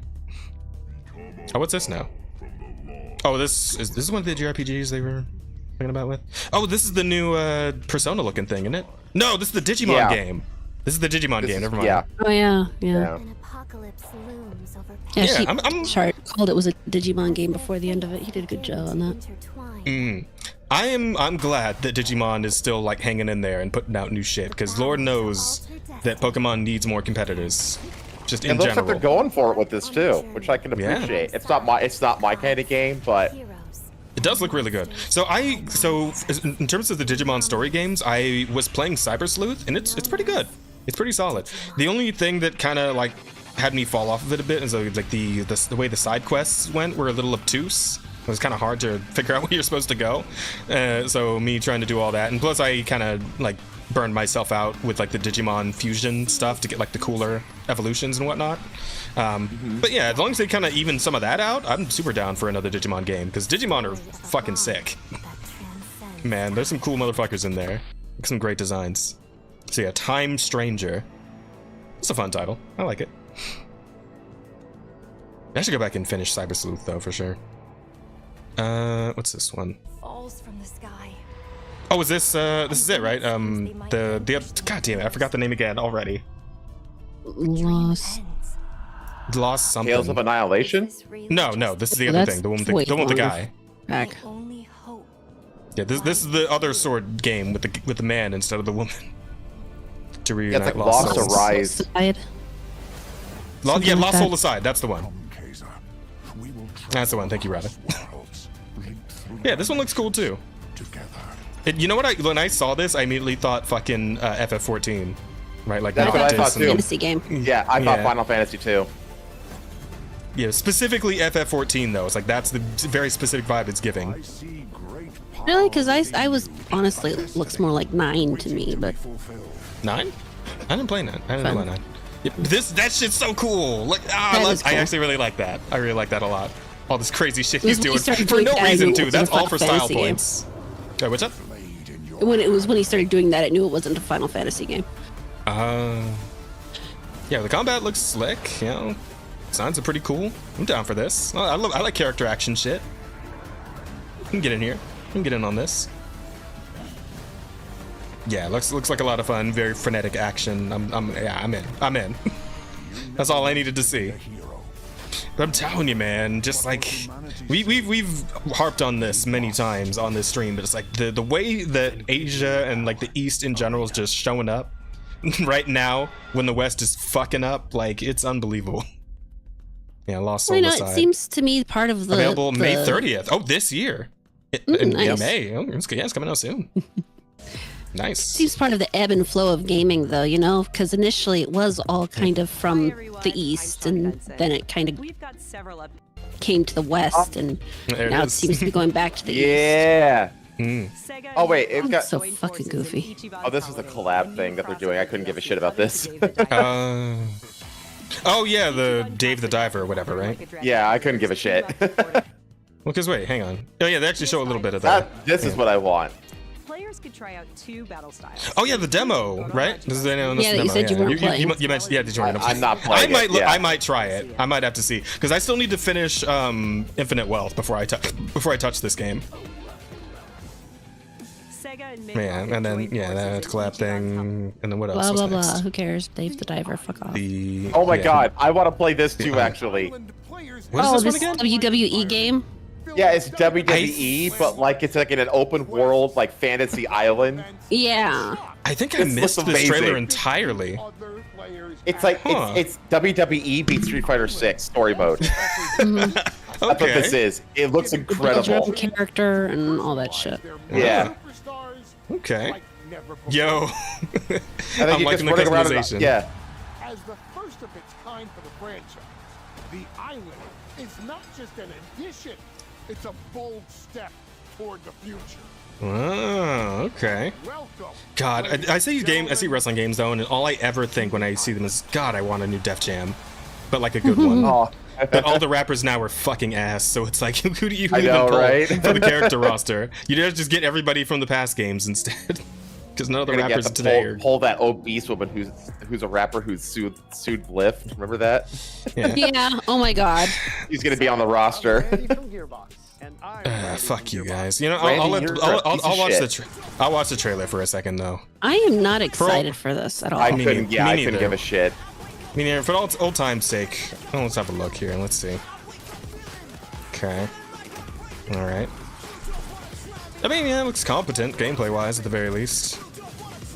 I don't know, something about competent isn't enough to make you fork over $60-70.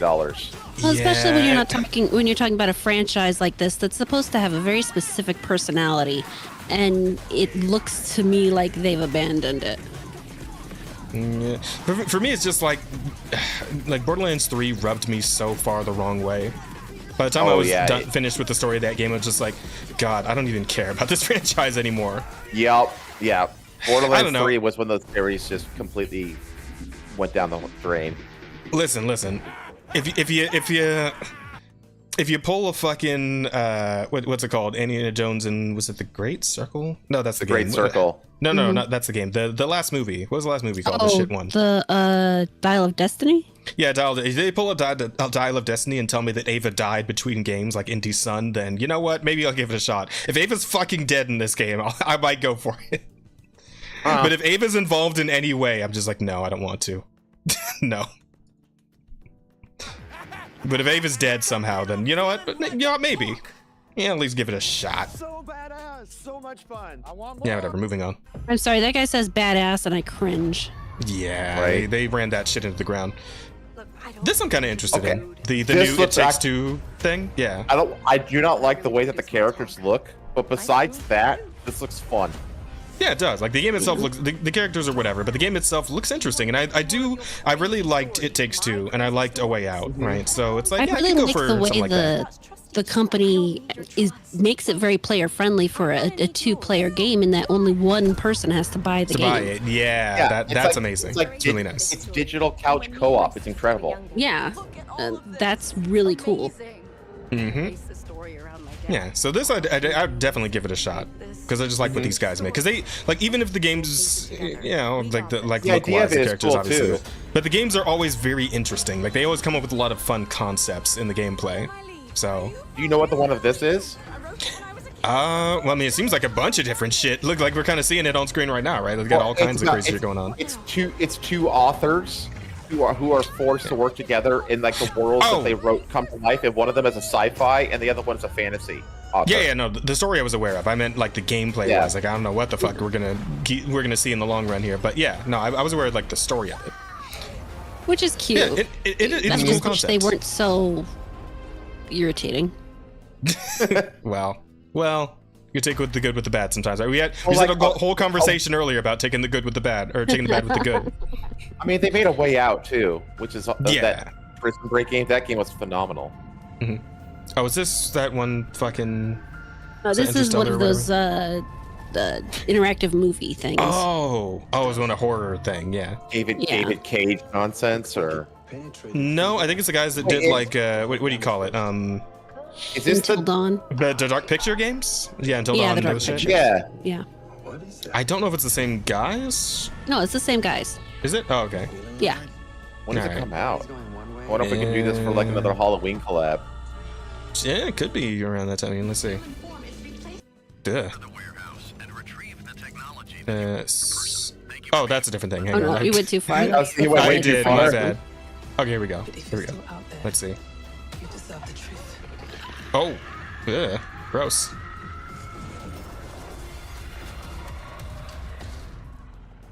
Body. Hey, directive what are you doing 80/20. down there? You better not be chewing on any cords. Kind of. October 2nd. Right in. Nice. Yeah. Well, there you go. There's your Halloween collab right there. Yeah. So it's got a little bit of fucking Dead Space going on, huh? Yeah. Okay, what was this one? Oh, yeah, it's the new Five Nights at Freddy's. Does anybody care about the Five Nights? Not really, no. Okay, moving on. All right, and this kind of quirky looking thing. The art style is really cool. Yeah, it is. It's got a bit of a Tim Burton-ness to it, but like freakier. Yeah, it's stop motion. Well, even the way the characters like designed, right? Like that guy was just talking about the witch hat. He looked like the fucking mayor from Night Before Christmas. But the animation style is very interesting. I do like it. Yeah.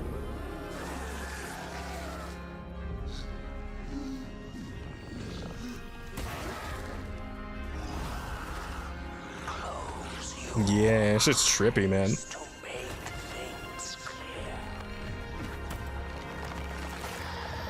Yeah, it's crazy looking. I don't know if I'll play it myself, but I definitely watch a playthrough of it. What's it called? The Midnight Walk? Yeah. Yeah, that's crazy. That's some Tim Burton ass shit right there. A clever octopus who finds himself dumped near a suspicious food processing. This looks like a fun one-off stream. Platforming puzzle adventure kind of thing. Darwood's natural camouflage and inking skills to escape the facility and save the world. I think I missed this trailer too. Darwin's Paradox. Interesting. What was it? Oh, the Dynasty Warriors thing. The Warriors roguelite.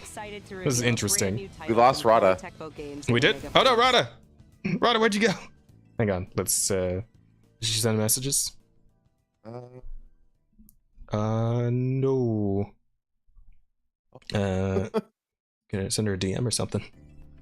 Oh no, what happened? What happened? I know that she was screwing with her dogs, so maybe they choose to record. Maybe one of them got a cord, yeah. There she is. Oh. No, sorry, my Rada. computer is shut down. Oh, did one of the dogs get a cord? No, so I moved my computer, and where it's located now is apparently just slightly behind my chair, so if I lean back wrong, it brushes the power button. Oh no. Oh god. And, you might have to rejigger that. I need to figure out how to fix that, obviously. Yeah. Oh, so what about is your interlink still there? Give me one second. Oh, okay. Yeah. Or like, is it still active? Is it still on, or do I gotta reset it? Oh no, I think I've got to pull it back up. Okay. I don't think I can get back into the same thing. Oh, okay. You can get a new link. After I get it to work. 3 was so easy too. Just have Tina as a vault hunter. Not too hard to make. Yeah. Many missed opportunities in Borderlands 3 for sure. God, that Tiny Tina's fantasy castle, whatever the fuck was called. Wonderland, right? Wonderland, yeah. Oh man, I couldn't get I couldn't even get through the first bit of it. I was just like, oh, I hate this. I didn't play it at all. Like I was so put off after Borderlands 3. I just didn't touch anything Borderlands related until until now. And you were smart. You know? I didn't like Tina anyway, so I never did either. I didn't mind Tina in the first game, but I think I was also a good bit younger then, so wasn't quite as annoyed by the Zoomer, also random humor aspect of her character. So yeah, her voice gets on my nerves. Mm-hmm. All right, you should have everything for me. Sorry. Yeah. Okay. Let me put you back on screen then, and then we'll go back in here. Copy link. Rada. Copy link. Ba ba ba. Yes. Let's see. Yeah, there she is. She's back, chat. We got her back. I missed you, Rada. There we go. The blurb will subside. It evened out. We're good. Okay, so anyway, we left off at Dynasty Warriors roguelite in hell or something. Warriors Abyss, a roguelite spin on the Warriors franchise. I can play this. I like Dynasty Warriors. I like roguelites. I can go for this. I can give it a shot at least. Depending on the price, like if they try and charge like $50 for it, like this is like it's like a $30 game tops. It's a $30 game. Yeah, that's where I'm at too. If they charge more than 30, then I'm passing. Experiment with tons of playstyle combinations. 16 billion. Is that 16 billion battle styles? Fucking hell. Yeah, okay. Yeah, we can give it a go. What's next? Oh, is this the Onimusha remake? Onimusha 2 remake, yeah. Alright. So that means the next bit is the actual new game trailer. Yeah. Yeah, apparently Rose is really excited for this. She's very into the idea of a new Onimusha. I don't know if she played the previous games though. I forgot to ask. I am too, honestly. Cool. Because this is Musashi, right? I believe they like name dropped him in the trailer here somewhere. I think so. Miyamoto Musashi-san. There, I may have fixed my problem. Hey, good shit, good shit. We got our weird swampy zombos, our Yoshimitsu's. Yeah, there we go, Miyamoto Musashi. There you go.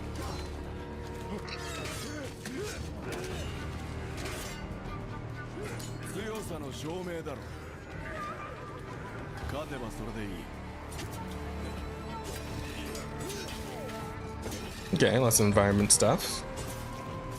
That's pretty good. This is funny.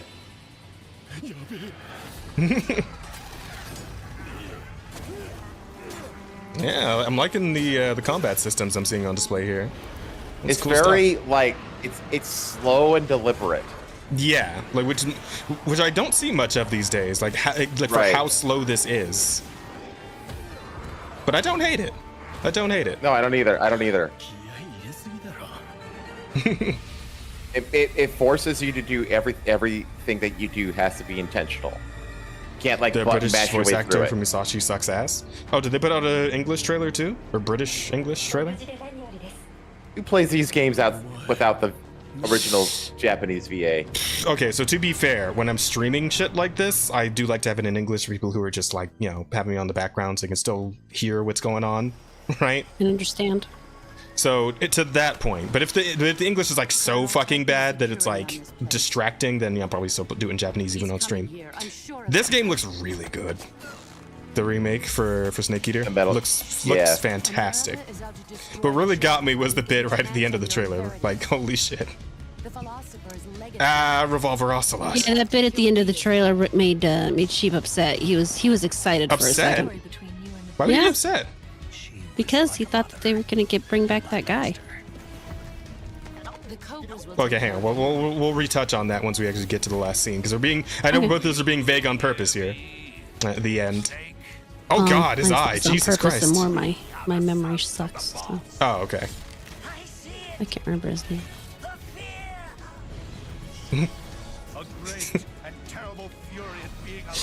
The bosses you fight in these games, man, just the craziest fucking weirdos in existence. It's fun though. It's great. I wonder if they kept in the exploits. Oh, like waiting until the end just dies of old age and shit like that. Yeah. Probably. I would imagine. It looks like it's pretty 1-to-1. You know, a lot of people say that before America stops them, but you know. Right. You're a solid snake eater. 225, 828. Yeah. You're so easy to make happy, Sleazy. This bit fucking got me, man. Yeah, New Ape Escape. Yeah. Yeah, I'm he excited. didn't interpret that as a new Ape Escape was coming out. Oh, what did you think that was? He thought it was like some kind of crossover. With what? Like, because I saw the little like fucking light on the helmet. It's like, that's a fucking Ape Escape helmet. Right. No, that's the evil monkey helmet. He just didn't interpret it as it being a new Ape Escape game. And more. Yeah, no, that's absolutely going to be an Ape Escape game. Ah, I'm so excited. I wonder if they're going to get the I do wonder if they're going to get the guys who did Astrobot on it though, or if they're going to get like the old team for Ape Escape, because like I feel like the Astrobot guys could probably do it justice, because they actually had a section in Astrobot itself, like at the end of the first like series of worlds you go to, where you meet the little Spike Bot, and then he throws you his net, and then you just fucking play an Ape Escape stage in game. It's pretty sick. So yeah, I think they could do a pretty good job with it. Yeah, maybe they're doing like a Ape Escape remake, like the first game. Well, they have said that they are committed. They actually want to do a lot more family games like Astrobot too. So, yeah, man, that new PlayStation, that new Sony CEO, man, he's I hope he's getting ready to run it back to the good shit. I hope so, man. I hope he turns things around. I mean, this state of play was pretty fucking good. I think this is a step in the right direction. Just this whole thing, right? I saw so many people disappointed with it, and I wasn't sure why. Probably because so much of it isn't exclusive to Sony. Well, possibly. Like I really do like the look of this game. Which one's this one again? Is this the new We Are Hell Souls-like looking or thing? something like that? Oh, Hell Is Us? Is Hell that Is Us. Hell Is Us, yeah. This Hell Is Us? Okay. Yeah, this looks cool. I'm down with this. This is my kind of game. Absolutely. I like cuddly kitties and lots of blood. Really not much of an in-between person. I think you and Lumi would get along great.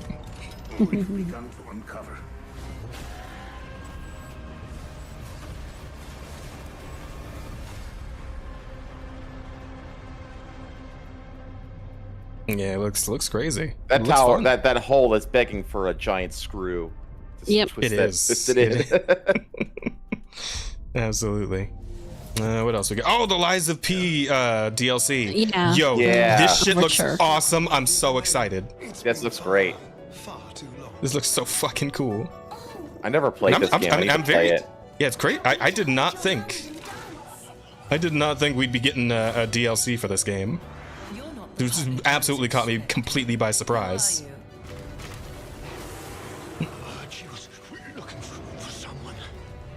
This is wild, but like all the new weapons and like weapon arts and shit they showed off in this trailer, oh man, look fantastic. And it looks like they're doing more like actual story heavy stuff too. Like there's a lot of new characters in these trailers.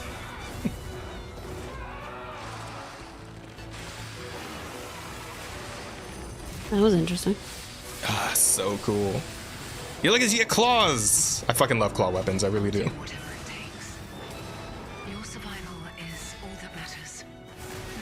What is that? What is this? Man's doing judgment cuts. I love it when people rip off Virgil. I really do. There's the two mechanics I love to see ripped off in other games, and it's Virgil judgment cuts and shit, and it's Spider-Man swinging. More games need to rip both of those off. Absolutely. What was this one? This is another one of those artsy fartsy games. Weird esoteric nonsense of a game. Yeah. Oh right. This is actually I like the concept of this game just because a lot of people don't understand what creative destruction is. Yeah, I don't really either. Like, would you like to enlighten us a bit, Rada, while we watch? Anytime something is destroyed, there is creation on the other side of it. Destruction isn't necessarily an entirely negative force. So it happens a lot in markets. When you say on the other side, like, what do you mean? Like after something's finished being removed from the world. And you see, it says here, no creation without destruction, because by destruction is by no means an end, but a beginning of something beyond. And it's like, so you have a forest fire. A lot of people look at a forest fire and look at it as something negative, something that just decimates life. When in fact, there's a whole lot of life there that requires the fire to actually create itself. There are trees that can't actually seed themselves without the fire. There's life that, there's nutrients that need to be put back in the ground because of the trees that have burned down. It frees up room, it frees up a whole bunch of resources, and it creates something beyond just the destruction of the fire. Okay, I see what you're saying now. Yeah. Okay, gotcha. Like those flowers that only grow on the slopes of volcanoes. Yeah, like that. And so for me, I mean, I like the idea of the game just because it's got that philosophical bent that a lot of people don't think about. And okay, so, yeah. I get you. And then Days Gone's getting a remaster. I don't know. Do you guys care? I don't care. Days Gone remaster. Yeah, I don't. Hey, move on. I mean, I liked it, but I'm not gonna buy a remaster of it. Oh yeah. Stellar Blade's getting a crossover with Nikkei because of fucking course it is. Right. It's like the easiest crossover ever. Like exactly. Bunch of costumes, and I don't. Somebody said there might also be like an actual story update here to this. Like there might be some actual story as opposed to the because this whole area that we're looking at here, this is new. This is not in any of the base game from what I played. I don't remember seeing any of this. So this might be they might be going all in to do like an actual like straight like up a storyline architecture. Yeah. Well, I mean, here's the thing. There's an area in the base game where you see shit like this, but it looks very different. Like the colors are all different, and this weird spire thing, this was not in the base game anywhere. At least not that I know of. So yeah, they might be going on like a whole ass like for real crossover with like story events and whatnot, which would be cool. That would be pretty sick. And obviously, they know Nikkei backwards and forwards because they're the ones that made the game. So yeah. Is this coinciding with the release on Steam? That's what I heard. I think so, because I believe this is due out in May sometime, and I believe that's when the PC release is too, right? I think somebody said they're like same time. But yeah, cool. And which is very interesting, especially since the Nier collab was just costumes, right? There wasn't really any story aspect to it. So seeing them doing a little more with it, yeah, that's nice. That's very nice. On a new boss battle, collectible dolls and stickers. Oh, that guy's a boss fight now? Holy shit, that's cool. Okay. Yeah. Yeah, so there's gonna be a little more to this. All right. Down. I'm super down. In development, doesn't say. And the PC version of oh wait, no, coming to PS5. Yeah, and the PC version of Stellar Blade. In June. Okay. In June. In PC. Yeah. Yep. Gotcha. Very cool. Okay. So yeah, looking forward to that. Plus updates today. What else? All right, Fatty, we don't care. Don't care. Yeah. Yeah, moving on. Yeah, no, that was some weird ass game. Now this one looks cool to me because it's like a puzzle game. Oh yes, I love these big complex puzzle games. Yeah. I fucking love these kinds of games. These are my favorite, or one of my favorites. Blueprints. Mm-hmm. Oh, okay. Yeah, I look forward to playing that. What's this? Is a 6-player survival crafting game from PlayStation. It's the next VTuber collab game. Yeah, straight up. Like I was telling like Rosa when we were playing Rizimon, that was like, yeah, this is a streamer bait game as well. I feel like a lot of games, like the streamer bait like genre of games, needs to be marked. Right? I mean, it's good marketing. It's good marketing. It is absolutely. Now let's get a sneak peek at games coming to the PlayStation Plus Classics catalog. Oh, Classics catalog. Oh wait, what the? Okay, so Armored Core. Oh, okay. Yeah, hang on. Armored Core, Armored Core Project Phantasma, and Armored Core Master of Arena. Wow. Meanwhile, Patapon 3 slides its way into the Classics catalog next week. That's cool. I don't do the Classics thing because I think that's like the higher tier you have to pay for, and it's like, eh. But here we go. This is what we're here for. Yeah. This is the breakout highlight. Yep. Only I was left.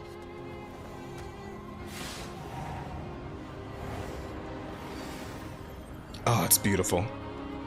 It's beautiful. Mistake. Eclipse Glow Games. Yeah, that's a name I've never heard before. So, is this their first project coming out? This girl sidekick, she turns into like a guide bird. She even turns into a sword to wield. That's sick. Like she's a shapeshifter. It's fucking cool. I love girls that turn into swords, man. It's like Soul Eater is one of my favorite animes. It's to court one's doom.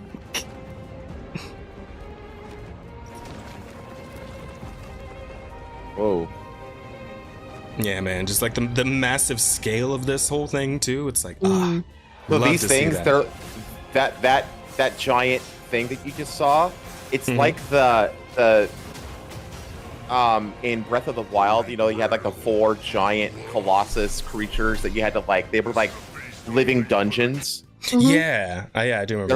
They're like that. They're like that. Oh, that's cool. That's sick. Yeah, just the designs of like the bosses and everything. Oh god, it's so good. The way I cannot believe like how much better the East interprets Western like medieval fantasy. Than so much better than the West interprets Eastern shit. Like you look at this and then you look at fucking Assassin's Creed Shadows and it's like Jesus Christ, guys. Well, that's just West that, but can't like, even interpret its own shit. So that's what I was just about to say. It can't even interpret its own Western shit as well as cool this. Way. Yeah, exactly. Yeah. Tides of the language, so it's now a development for PS5. Okay, so we don't know yet. We don't know yet. A little bit. Probably not this year. Maybe next year. No, late next year, maybe. I would not be surprised if it's actually like holiday of this year. Do you think so? Like if you watch the gameplay video, it's far along. It does seem pretty far along, yeah. Yeah, maybe.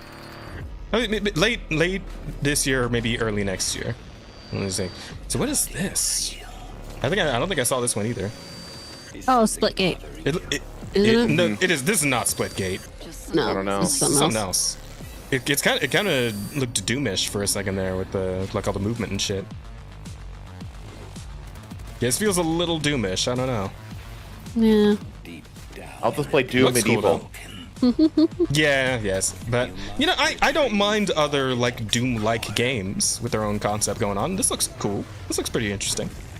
I can go for this. They will send everything they have to stop us.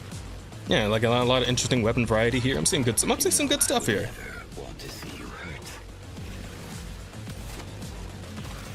Yeah, that's a fucking Doom punch right there. Dude, like, yeah, that's a Doom punch, 100%. Yeah. Metal Eden. That's a good name too. I like it. Okay, May 6th. Okay, it's coming out soon. I'm down. Metal Eden. I'll keep it in mind. Oh, what's this? My memory's still a bit blurry. Build a rocket boy? What? Remember this. Okay, army dudes. Showtime. I have these cool drones. Okay. Inside my head. Is this a Call of Duty thing? This is a Battlefield thing. No. You made it. That's just leftover hardware. Oh. It's been decommissioned. Okay, we got weird neck chips. All right. Slightly dystopian future. What are you doing here? All I know is that Silvercorp is a piece of my have you never watched Evangelion? I have not, actually. I probably should watch that. Be an interesting thing to talk about on the podcast. Samus plus Doom, boob armor equals no buy. What do you mean? That game looked cool. Minus boob armor. He's saying there's no boob armor. Does he? Oh. That's fine if there's no boob armor. The game itself still looked good. The first-person shooter, you're very rarely going to actually see the character. Yeah, plus I got all the gooning I need in Zenless, alright? It's fine. I can goon elsewhere. There are plenty of gooning options out there. This is like, looks a lot like iRobot right here. Yeah, absolutely. This is the only way. Mind's Eye. Okay. I need to see more gameplay on that one, but I'm mildly interested. Director of Mind's Eye. Build a rocket boy. Good for you, bud. What's next? Oh, the gameplay. The gameplay is next. Okay, looking kind of GTA-ish a bit. Honestly, more like Cyberpunk. It was an ambush. I would agree, except for like the third person point of view, right? Lose her. Okay, wait, can you use third person point of view in Cyberpunk? Because I only ever did the first person, but I Yeah. don't know if you Yeah, can switch. you- You can switch it? Oh, I didn't know you could switch it. I'll try that. Whenever I get around to actually playing Cyberpunk again, and like probably start from the beginning, I have to figure out how to switch third person view. Because I don't know about you guys, I kind of like third person view in shooters more than first person, I think. Just as a general thing. Is that just me? It depends from game to game. Yeah. For something like Doom, obviously, like first person's better, but like I don't know. I feel like overall, I kind of like third person view for shooters better. Might just be me though. Okay, what else we got? Okay, this next one is the other one that people are like, "What the hell?" Oh yeah, this What is the hell this good is or by what the the hell same bad? people who did Returnal. Oh man, I thought I liked Returnal. Returnal was cool. I thought it was good. Yeah. A lot of people are excited for this. It's one of those time loop type games. Yeah, it's very much like the premise is roguelite, literally like a run-based? roguelite. Yeah. Okay. Yeah. It's got the same plot as That's a Majora's fucking cool Mask. visual. That looks amazing. I'll say that much. Majora's Mask, you said? Okay. Yeah, it's like the world ends in like like the end of each instance of a time loop. After every death, Mm. I always come back stronger. What was that one game? Not Outer Wilds, but Outer. Outer Wilds? And I will find you. Was it Outer Wilds? Because I get two of them confused. I get that Obsidian game and this other game confused. Oh, I know what you're talking about. One of them, you play the game, and after X amount of time, Outer Worlds. There you go. Outer Worlds. That's the No, one. Yeah. so I do mean Outer Wilds. Outer Worlds is the Obsidian game. Outer Wilds is the time loop game where you explore the. You wait, get like so much time before the sun supernovas, and every time you're supposed to go back through and try to find new things. It's a pretty Okay, cool I never game. actually played it myself, but I was aware of it. Mostly because of the confusing nature of those two games kind of coming around the same time, right? Yeah. Saros? Saros? Is that what it's Saros. Saros, got it. Okay. The latest games full in That's pretty much the end of it. Is Yeah. it? Oh, that's it? That's everything? Yeah. Okay, yeah, lots of good stuff there. I mean, I feel like that was a pretty strong state of play, probably the strongest they've had in a while, so good stuff.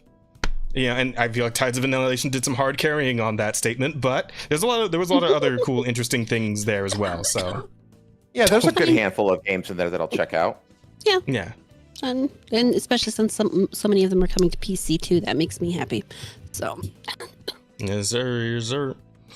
Hang on. Let's get the good image on here while we answer her questions. Yeah, that'll work. That's a good image. That's right. like Guinevere's rival in the game. Yeah, I caught that. I caught on. Because I did see a little bit. I didn't watch the whole 11-minute spiel that they showed off, but I see like some bits and pieces of it. Yeah. Oh, okay. Yeah, looked great. Very excited for that. A huge chunk of it was like those two, Guinevere fighting this girl. So. Okay, Yeah, so it's good our stuff. first question What do we got? is a silent villain. Since I totally didn't arrive nearly 10 minutes late, why is everyone here but me late and gay? For a real question though, what's worse, a game that's bad or a mid game that just exists? A game that's I think bad? a game that's bad. Yeah, bad games are worse than mid games. That just I mean, doesn't a matter. mid game I can play and at least find entertainment from it. A bad game is just a bad game. A waste of my time. Yep. I'd say that's a pretty good way to put it. Yeah. Did Helmsman have his own opinion? I'm thinking. Okay. Oh yeah, what are you hung up on here, bud?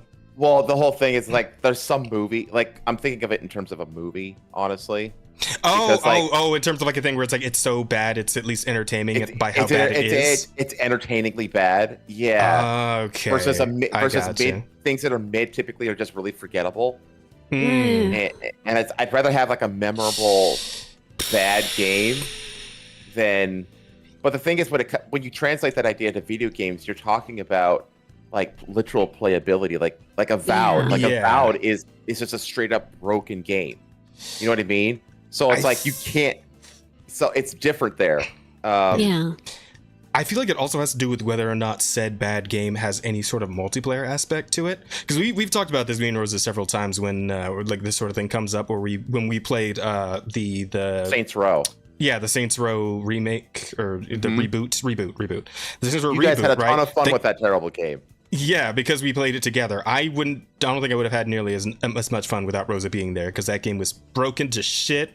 All the animations were fucked. The guns were stupid. All the characters were fucking awful. This, that, and the other is not a great game overall. But it was a lot of fun because Rosa was there to help me find the fun out of it. So. Yeah, like that's the thing. It's like what about it makes it bad? Because I'm thinking of like Veilguard is a god awful game, but technically it's very well. It's actually really well optimized on PC, and it's very bug free. Technically it's very well done, but it's a horrible game in every like aspect of the story and characters and combat and all this other and everything else. I think for the sake of this question, you'd have to look at it from like an overall point of view. Like, how would you view the game? My answer comes from is that if a bad game that wastes my time is worse than a mid game that I at least enjoyed and then forgot about. Yeah. Yeah, I can see that. Like, if you got some enjoyment out of it, but you didn't really stick with you, as opposed to a game that literally like made you fucking upset with how terrible it was, then I probably give it to the former. Made me feel like I wasted my time and money on it. Yeah, exactly. Yeah, so I'd go with the form, or I suppose in terms of the question itself, the latter, which was the mid game option. Yeah, I will lukewarmly agree. Fair enough. There's a lot of nuance that could go on in the question. Yeah, exactly. Absolutely. It's more complicated than we give it credit for right away. Yeah. So thanks for that, Helmsman. Yeah. All right, what's that? So NDA says, Jazz, why are you straight? Because tits are awesome, man.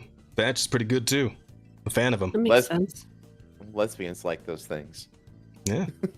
I might be a lesbian. Okay. You don't know. Wait, what'd you say, Ron? I said I prefer dick, but the others are okay. I see. Fair so enough. Helms, NDA again. It's a little gay, but fair enough. Scared of the open ocean because when you look down at the inky void, you're reminded of black people? Because it sure as hell reminds me of my ex. Yes, I am terrified of Jazz coming up from the depths and consuming me whole. That actually makes sense. I can understand that fear. I mean, you know what, Helmsman, that can be arranged. Just lean. NDA asks, how was each of your Valentine's Day? I had a Jewish girl come up to me and ask for my number. I told her, dude, we're allowed to use our names now.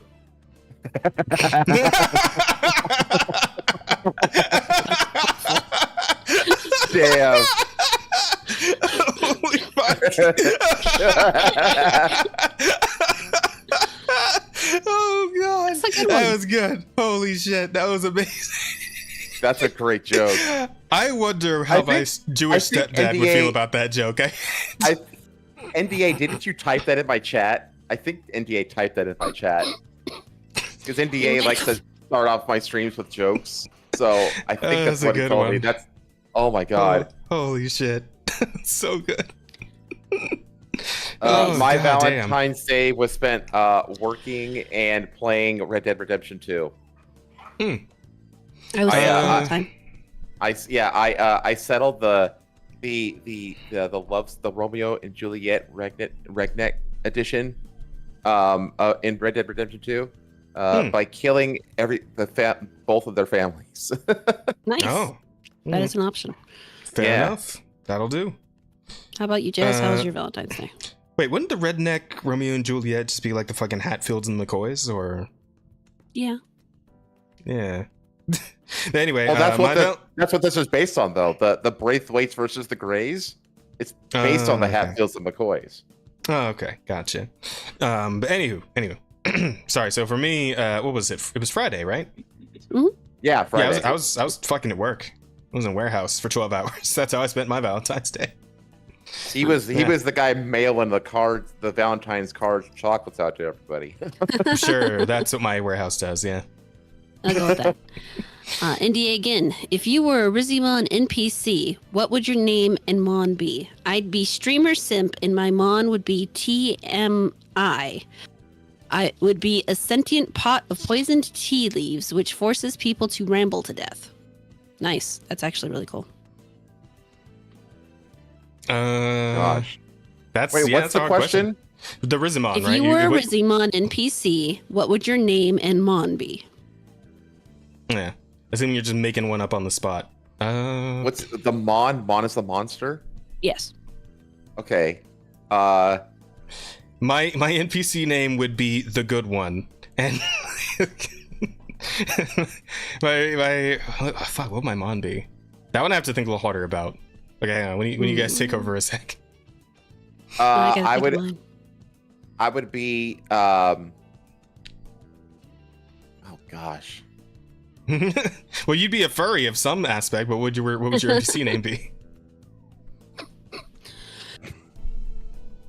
Furfag Helmsman challenges you to battle. There we go. Oh my god.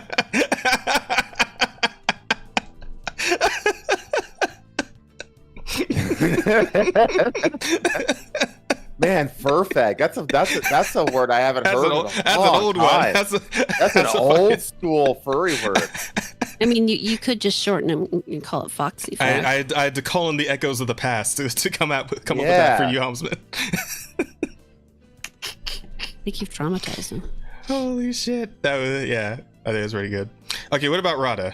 What is Rada's NPC type be? Probably. Oh, I actually had it a second ago. Now I don't remember what it was. Pseudo cultist Rada challenge you to battle. No, I was thinking like Eldritch Mama.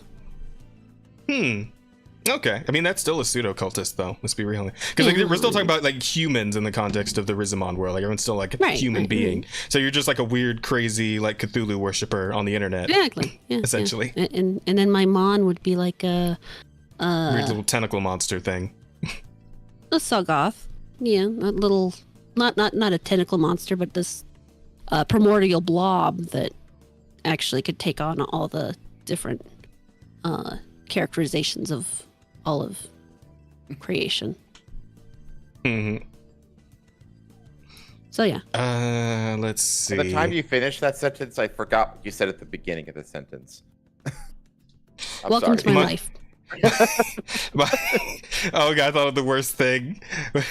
My Rizimon is named Gang Ape, and it's just a fucking, it's a gorilla with saggy pants. And oh my god.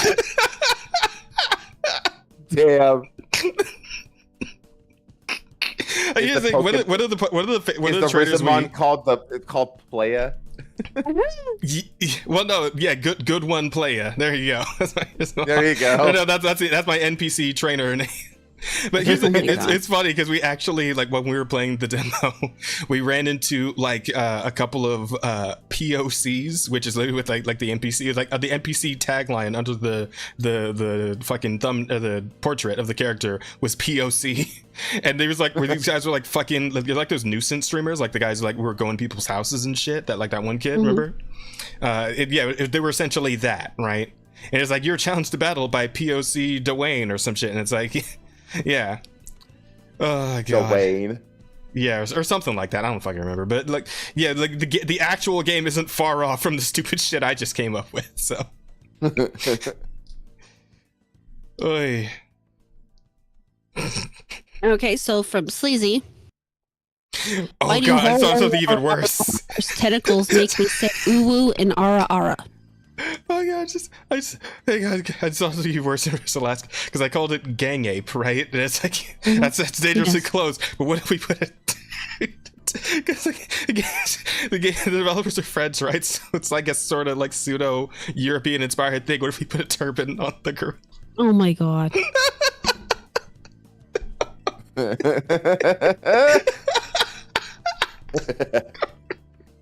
Oh, this fucking channel's gonna get canceled eventually. I swear to God. You know, if we ever get to 1,000 followers, there's no way a stream is ever gonna be monetized. I'm just telling you that right now. Oh, I mean, hey, we still got super chats. It's got super chats. And if you don't have that, you can always set up a Streamlabs link. True. Okay, fuck. Sorry, what was the next question? I kind of talked over you. What was it? From Sleazy, why do horror's tentacles make me say uwu and ara ara?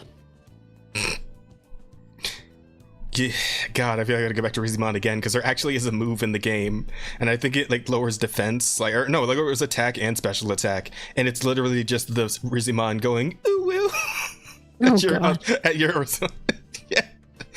yeah, and there's also one in there where they use that old like Yamete Kudasai. That old voice line. That old voice line. Yeah, no, it's all in there. They just fucking went all in. The game's fucking incredible. That's awesome. I'm very glad that they did that because somehow that stuff needs to be immortalized. Yeah, it's great. No, he's possibly the only person who has ever asked me to say either of those two things. So. No. I thought the question was, why do the tentacles make him say those things?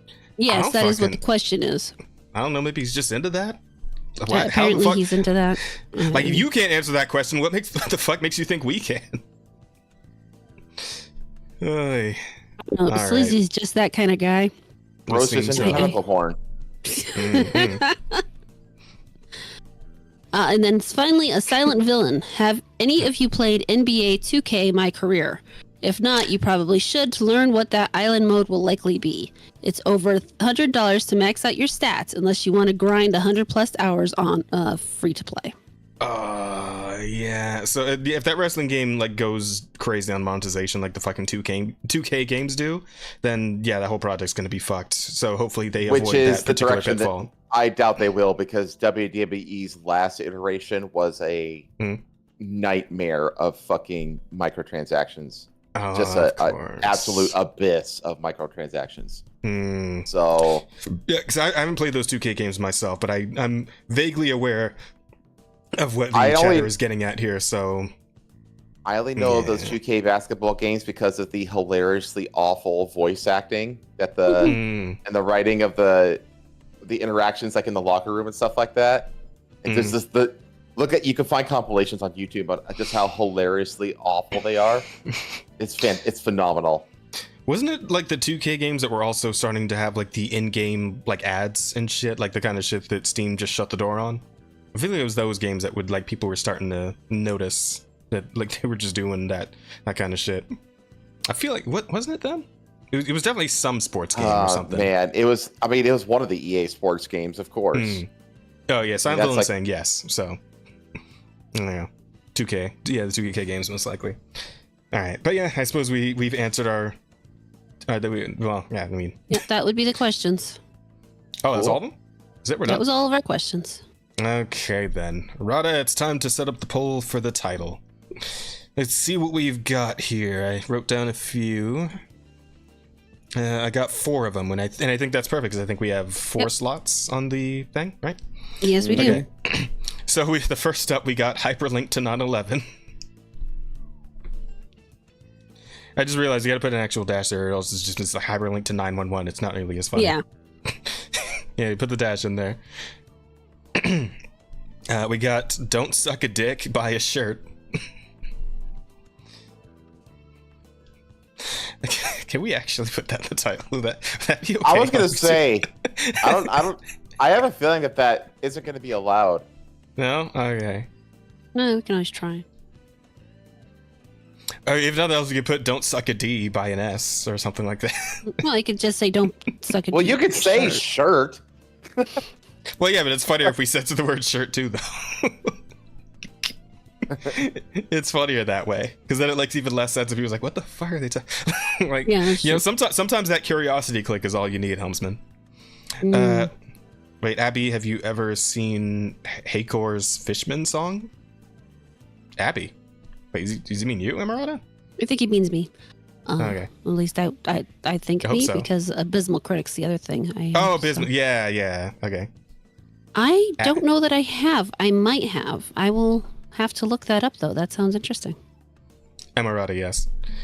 Oh, okay. That's actually kind of clever. Abby is for sure short for Abysmal Critic. Okay. I didn't think of that. Yeah. It's pretty good. I don't know. Do you prefer Abby or Rada? I'm happy either way as long as I know you're talking to me. Okay, got it. Fair enough. Okay, next up is Gulf of Cum. Cum being acronym, so. That was fucking funny. That was good. Gulf of Cum is pretty strong. That's my vote, I think. Okay. All right, what's the last one? And the last one is the Disney Shakedown, which probably isn't going to last long against these got some heavy hitters. Not nearly as good. We'll put it in there anyway, though, because we got 4 slots, so fuck it. All right. Do we get the vote?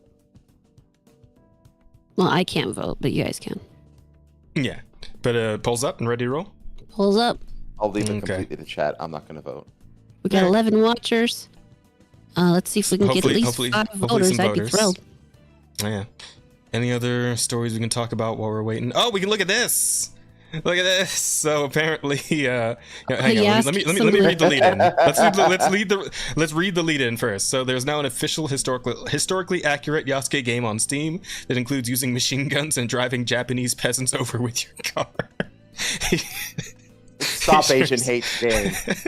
Features: play as Yasuke, embrace your unique heritage as you navigate feudal Japan in a fight for survival and dignity. Master epic samurai combat, wield your katana with style, precision, and flair, slashing through waves of adversaries. Unleash your inner warrior, tap into your ancestral power to perform devastating moves and awaken the latent strength that transcends time. Find secret gear across the map. The map is full of secret gear that you can find and use against your enemies. Historically accuracy. Yasuke Simulator. Hang on, what's it called? Historically accurate developers. Yeah. No, history accurate developers. Sorry. History accurate developers. I love it. It's so good. The whole thing is a meme. That's hilarious. Great. I love the dedication to the bit. I really do.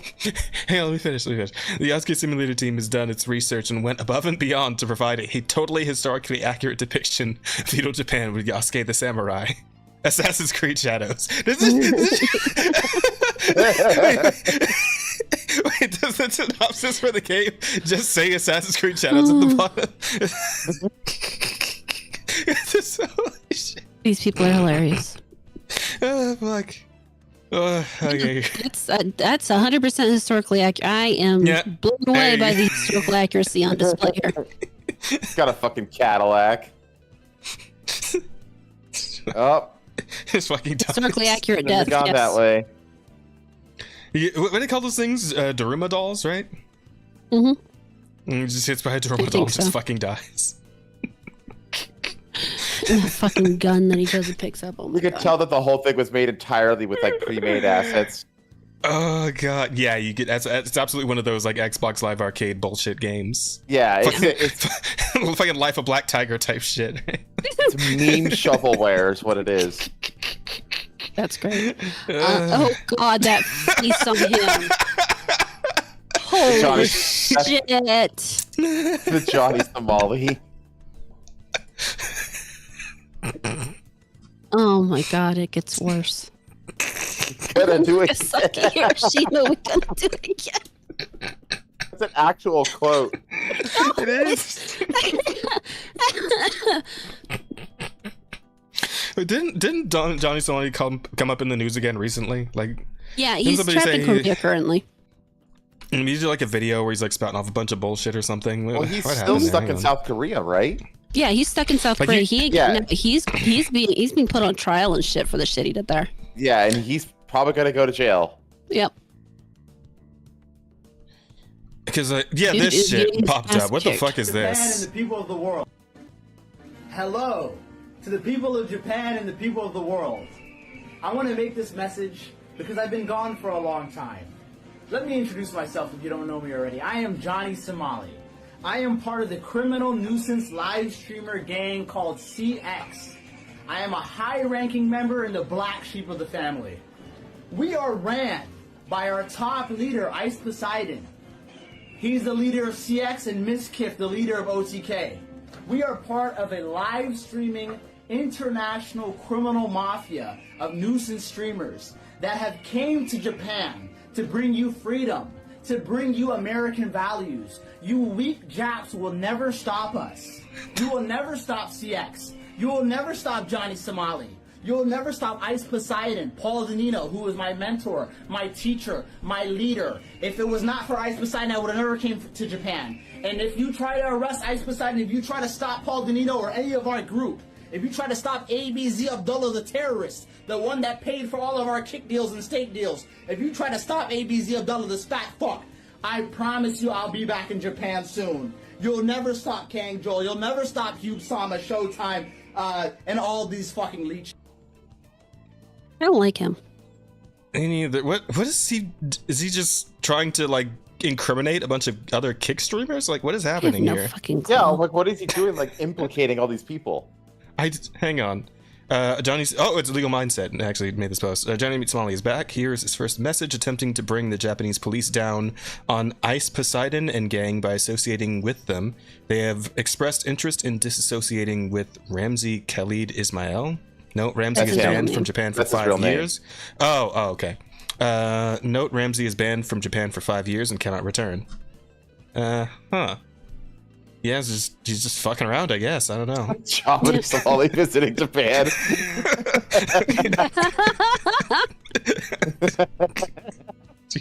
Oh my god. Please, that man's a bitch. As if. Such a bitch. He's a little dude too. He's not. Oh my god. He would do all this if he could, maybe, but yeah, like man's ain't fighting nobody. He ain't swinging a sword.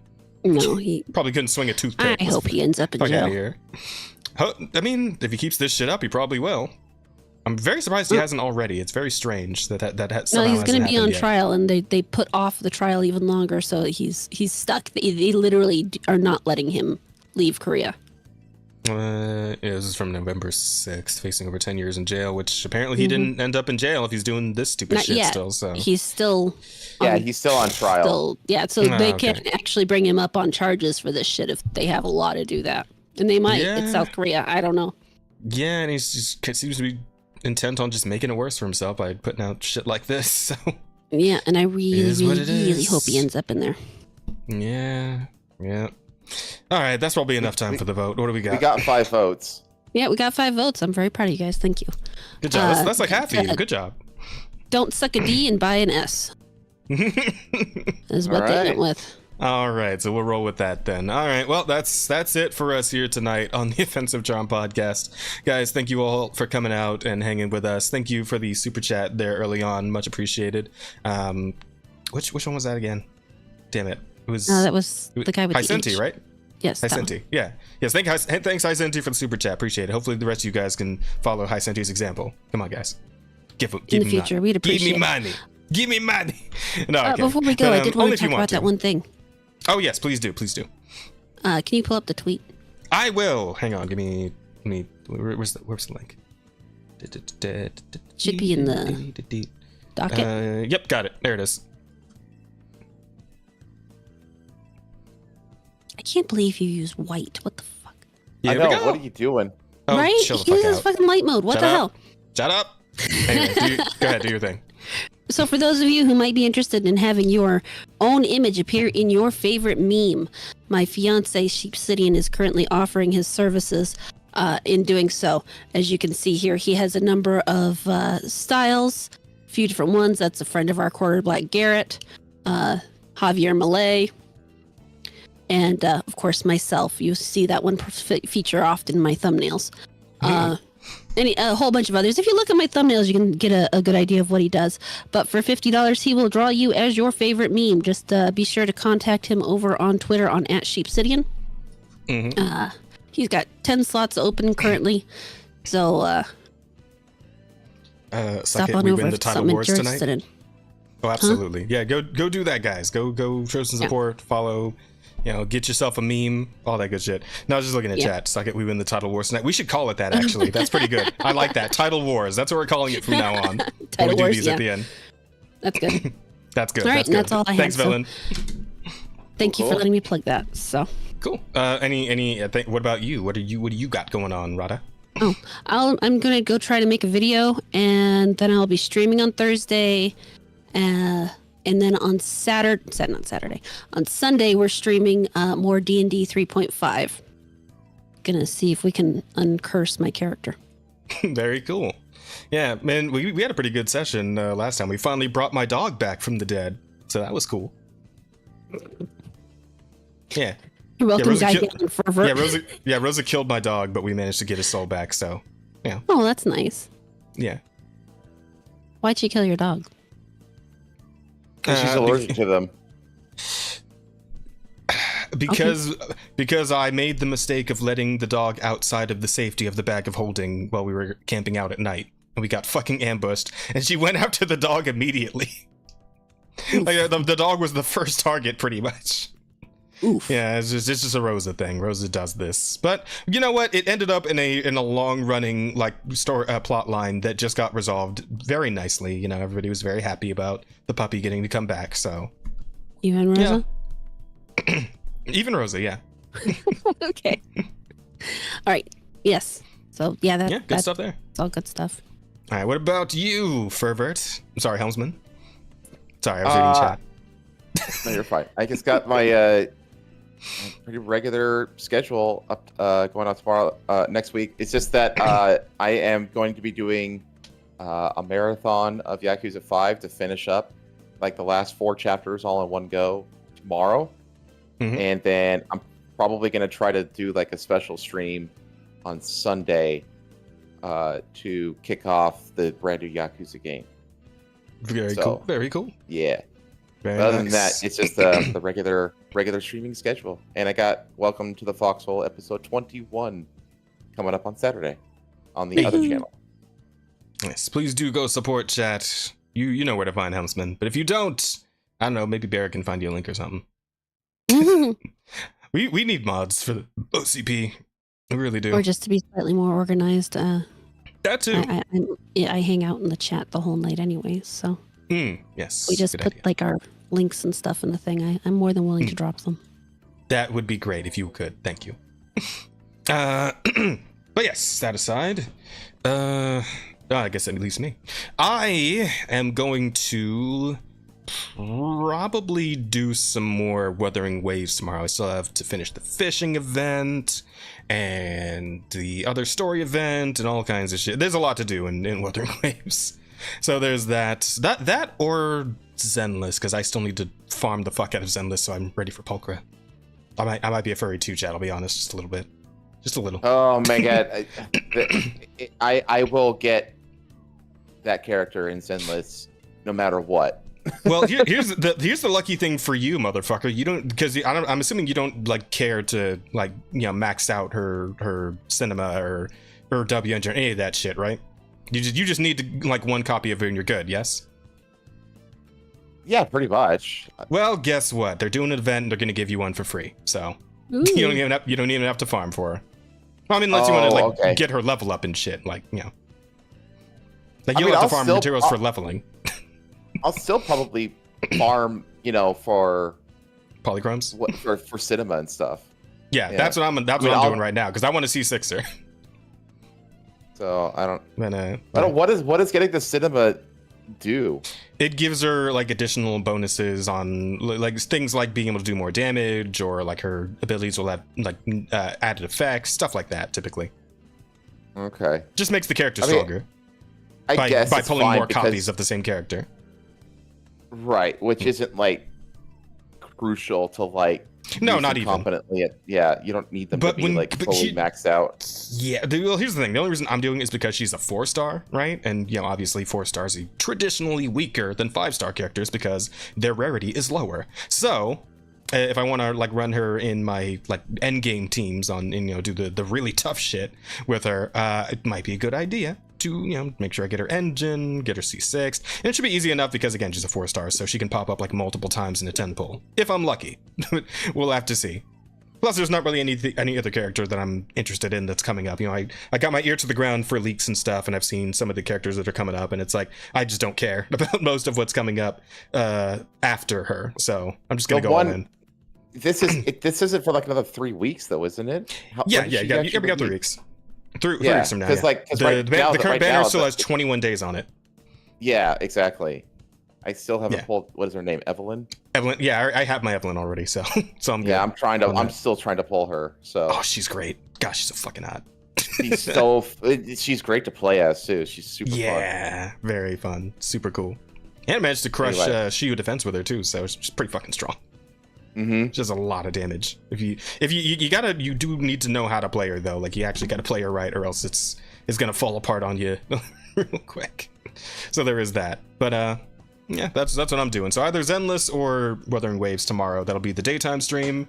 In the evening, I'm going to be running some Marvel Rivals with Sumi and Asta, and maybe anyone else. I got to check the group and see if anyone else responded. But yeah, we'll have at least 2 other streamers with me doing one of the streamer and Asta doing some Marvel Rivals tomorrow night. So if you guys like Marvel Rivals, swing by. And hey, if you want to play with us, by all means, the lobby will be open for the other slots that we don't have filled. So check that out.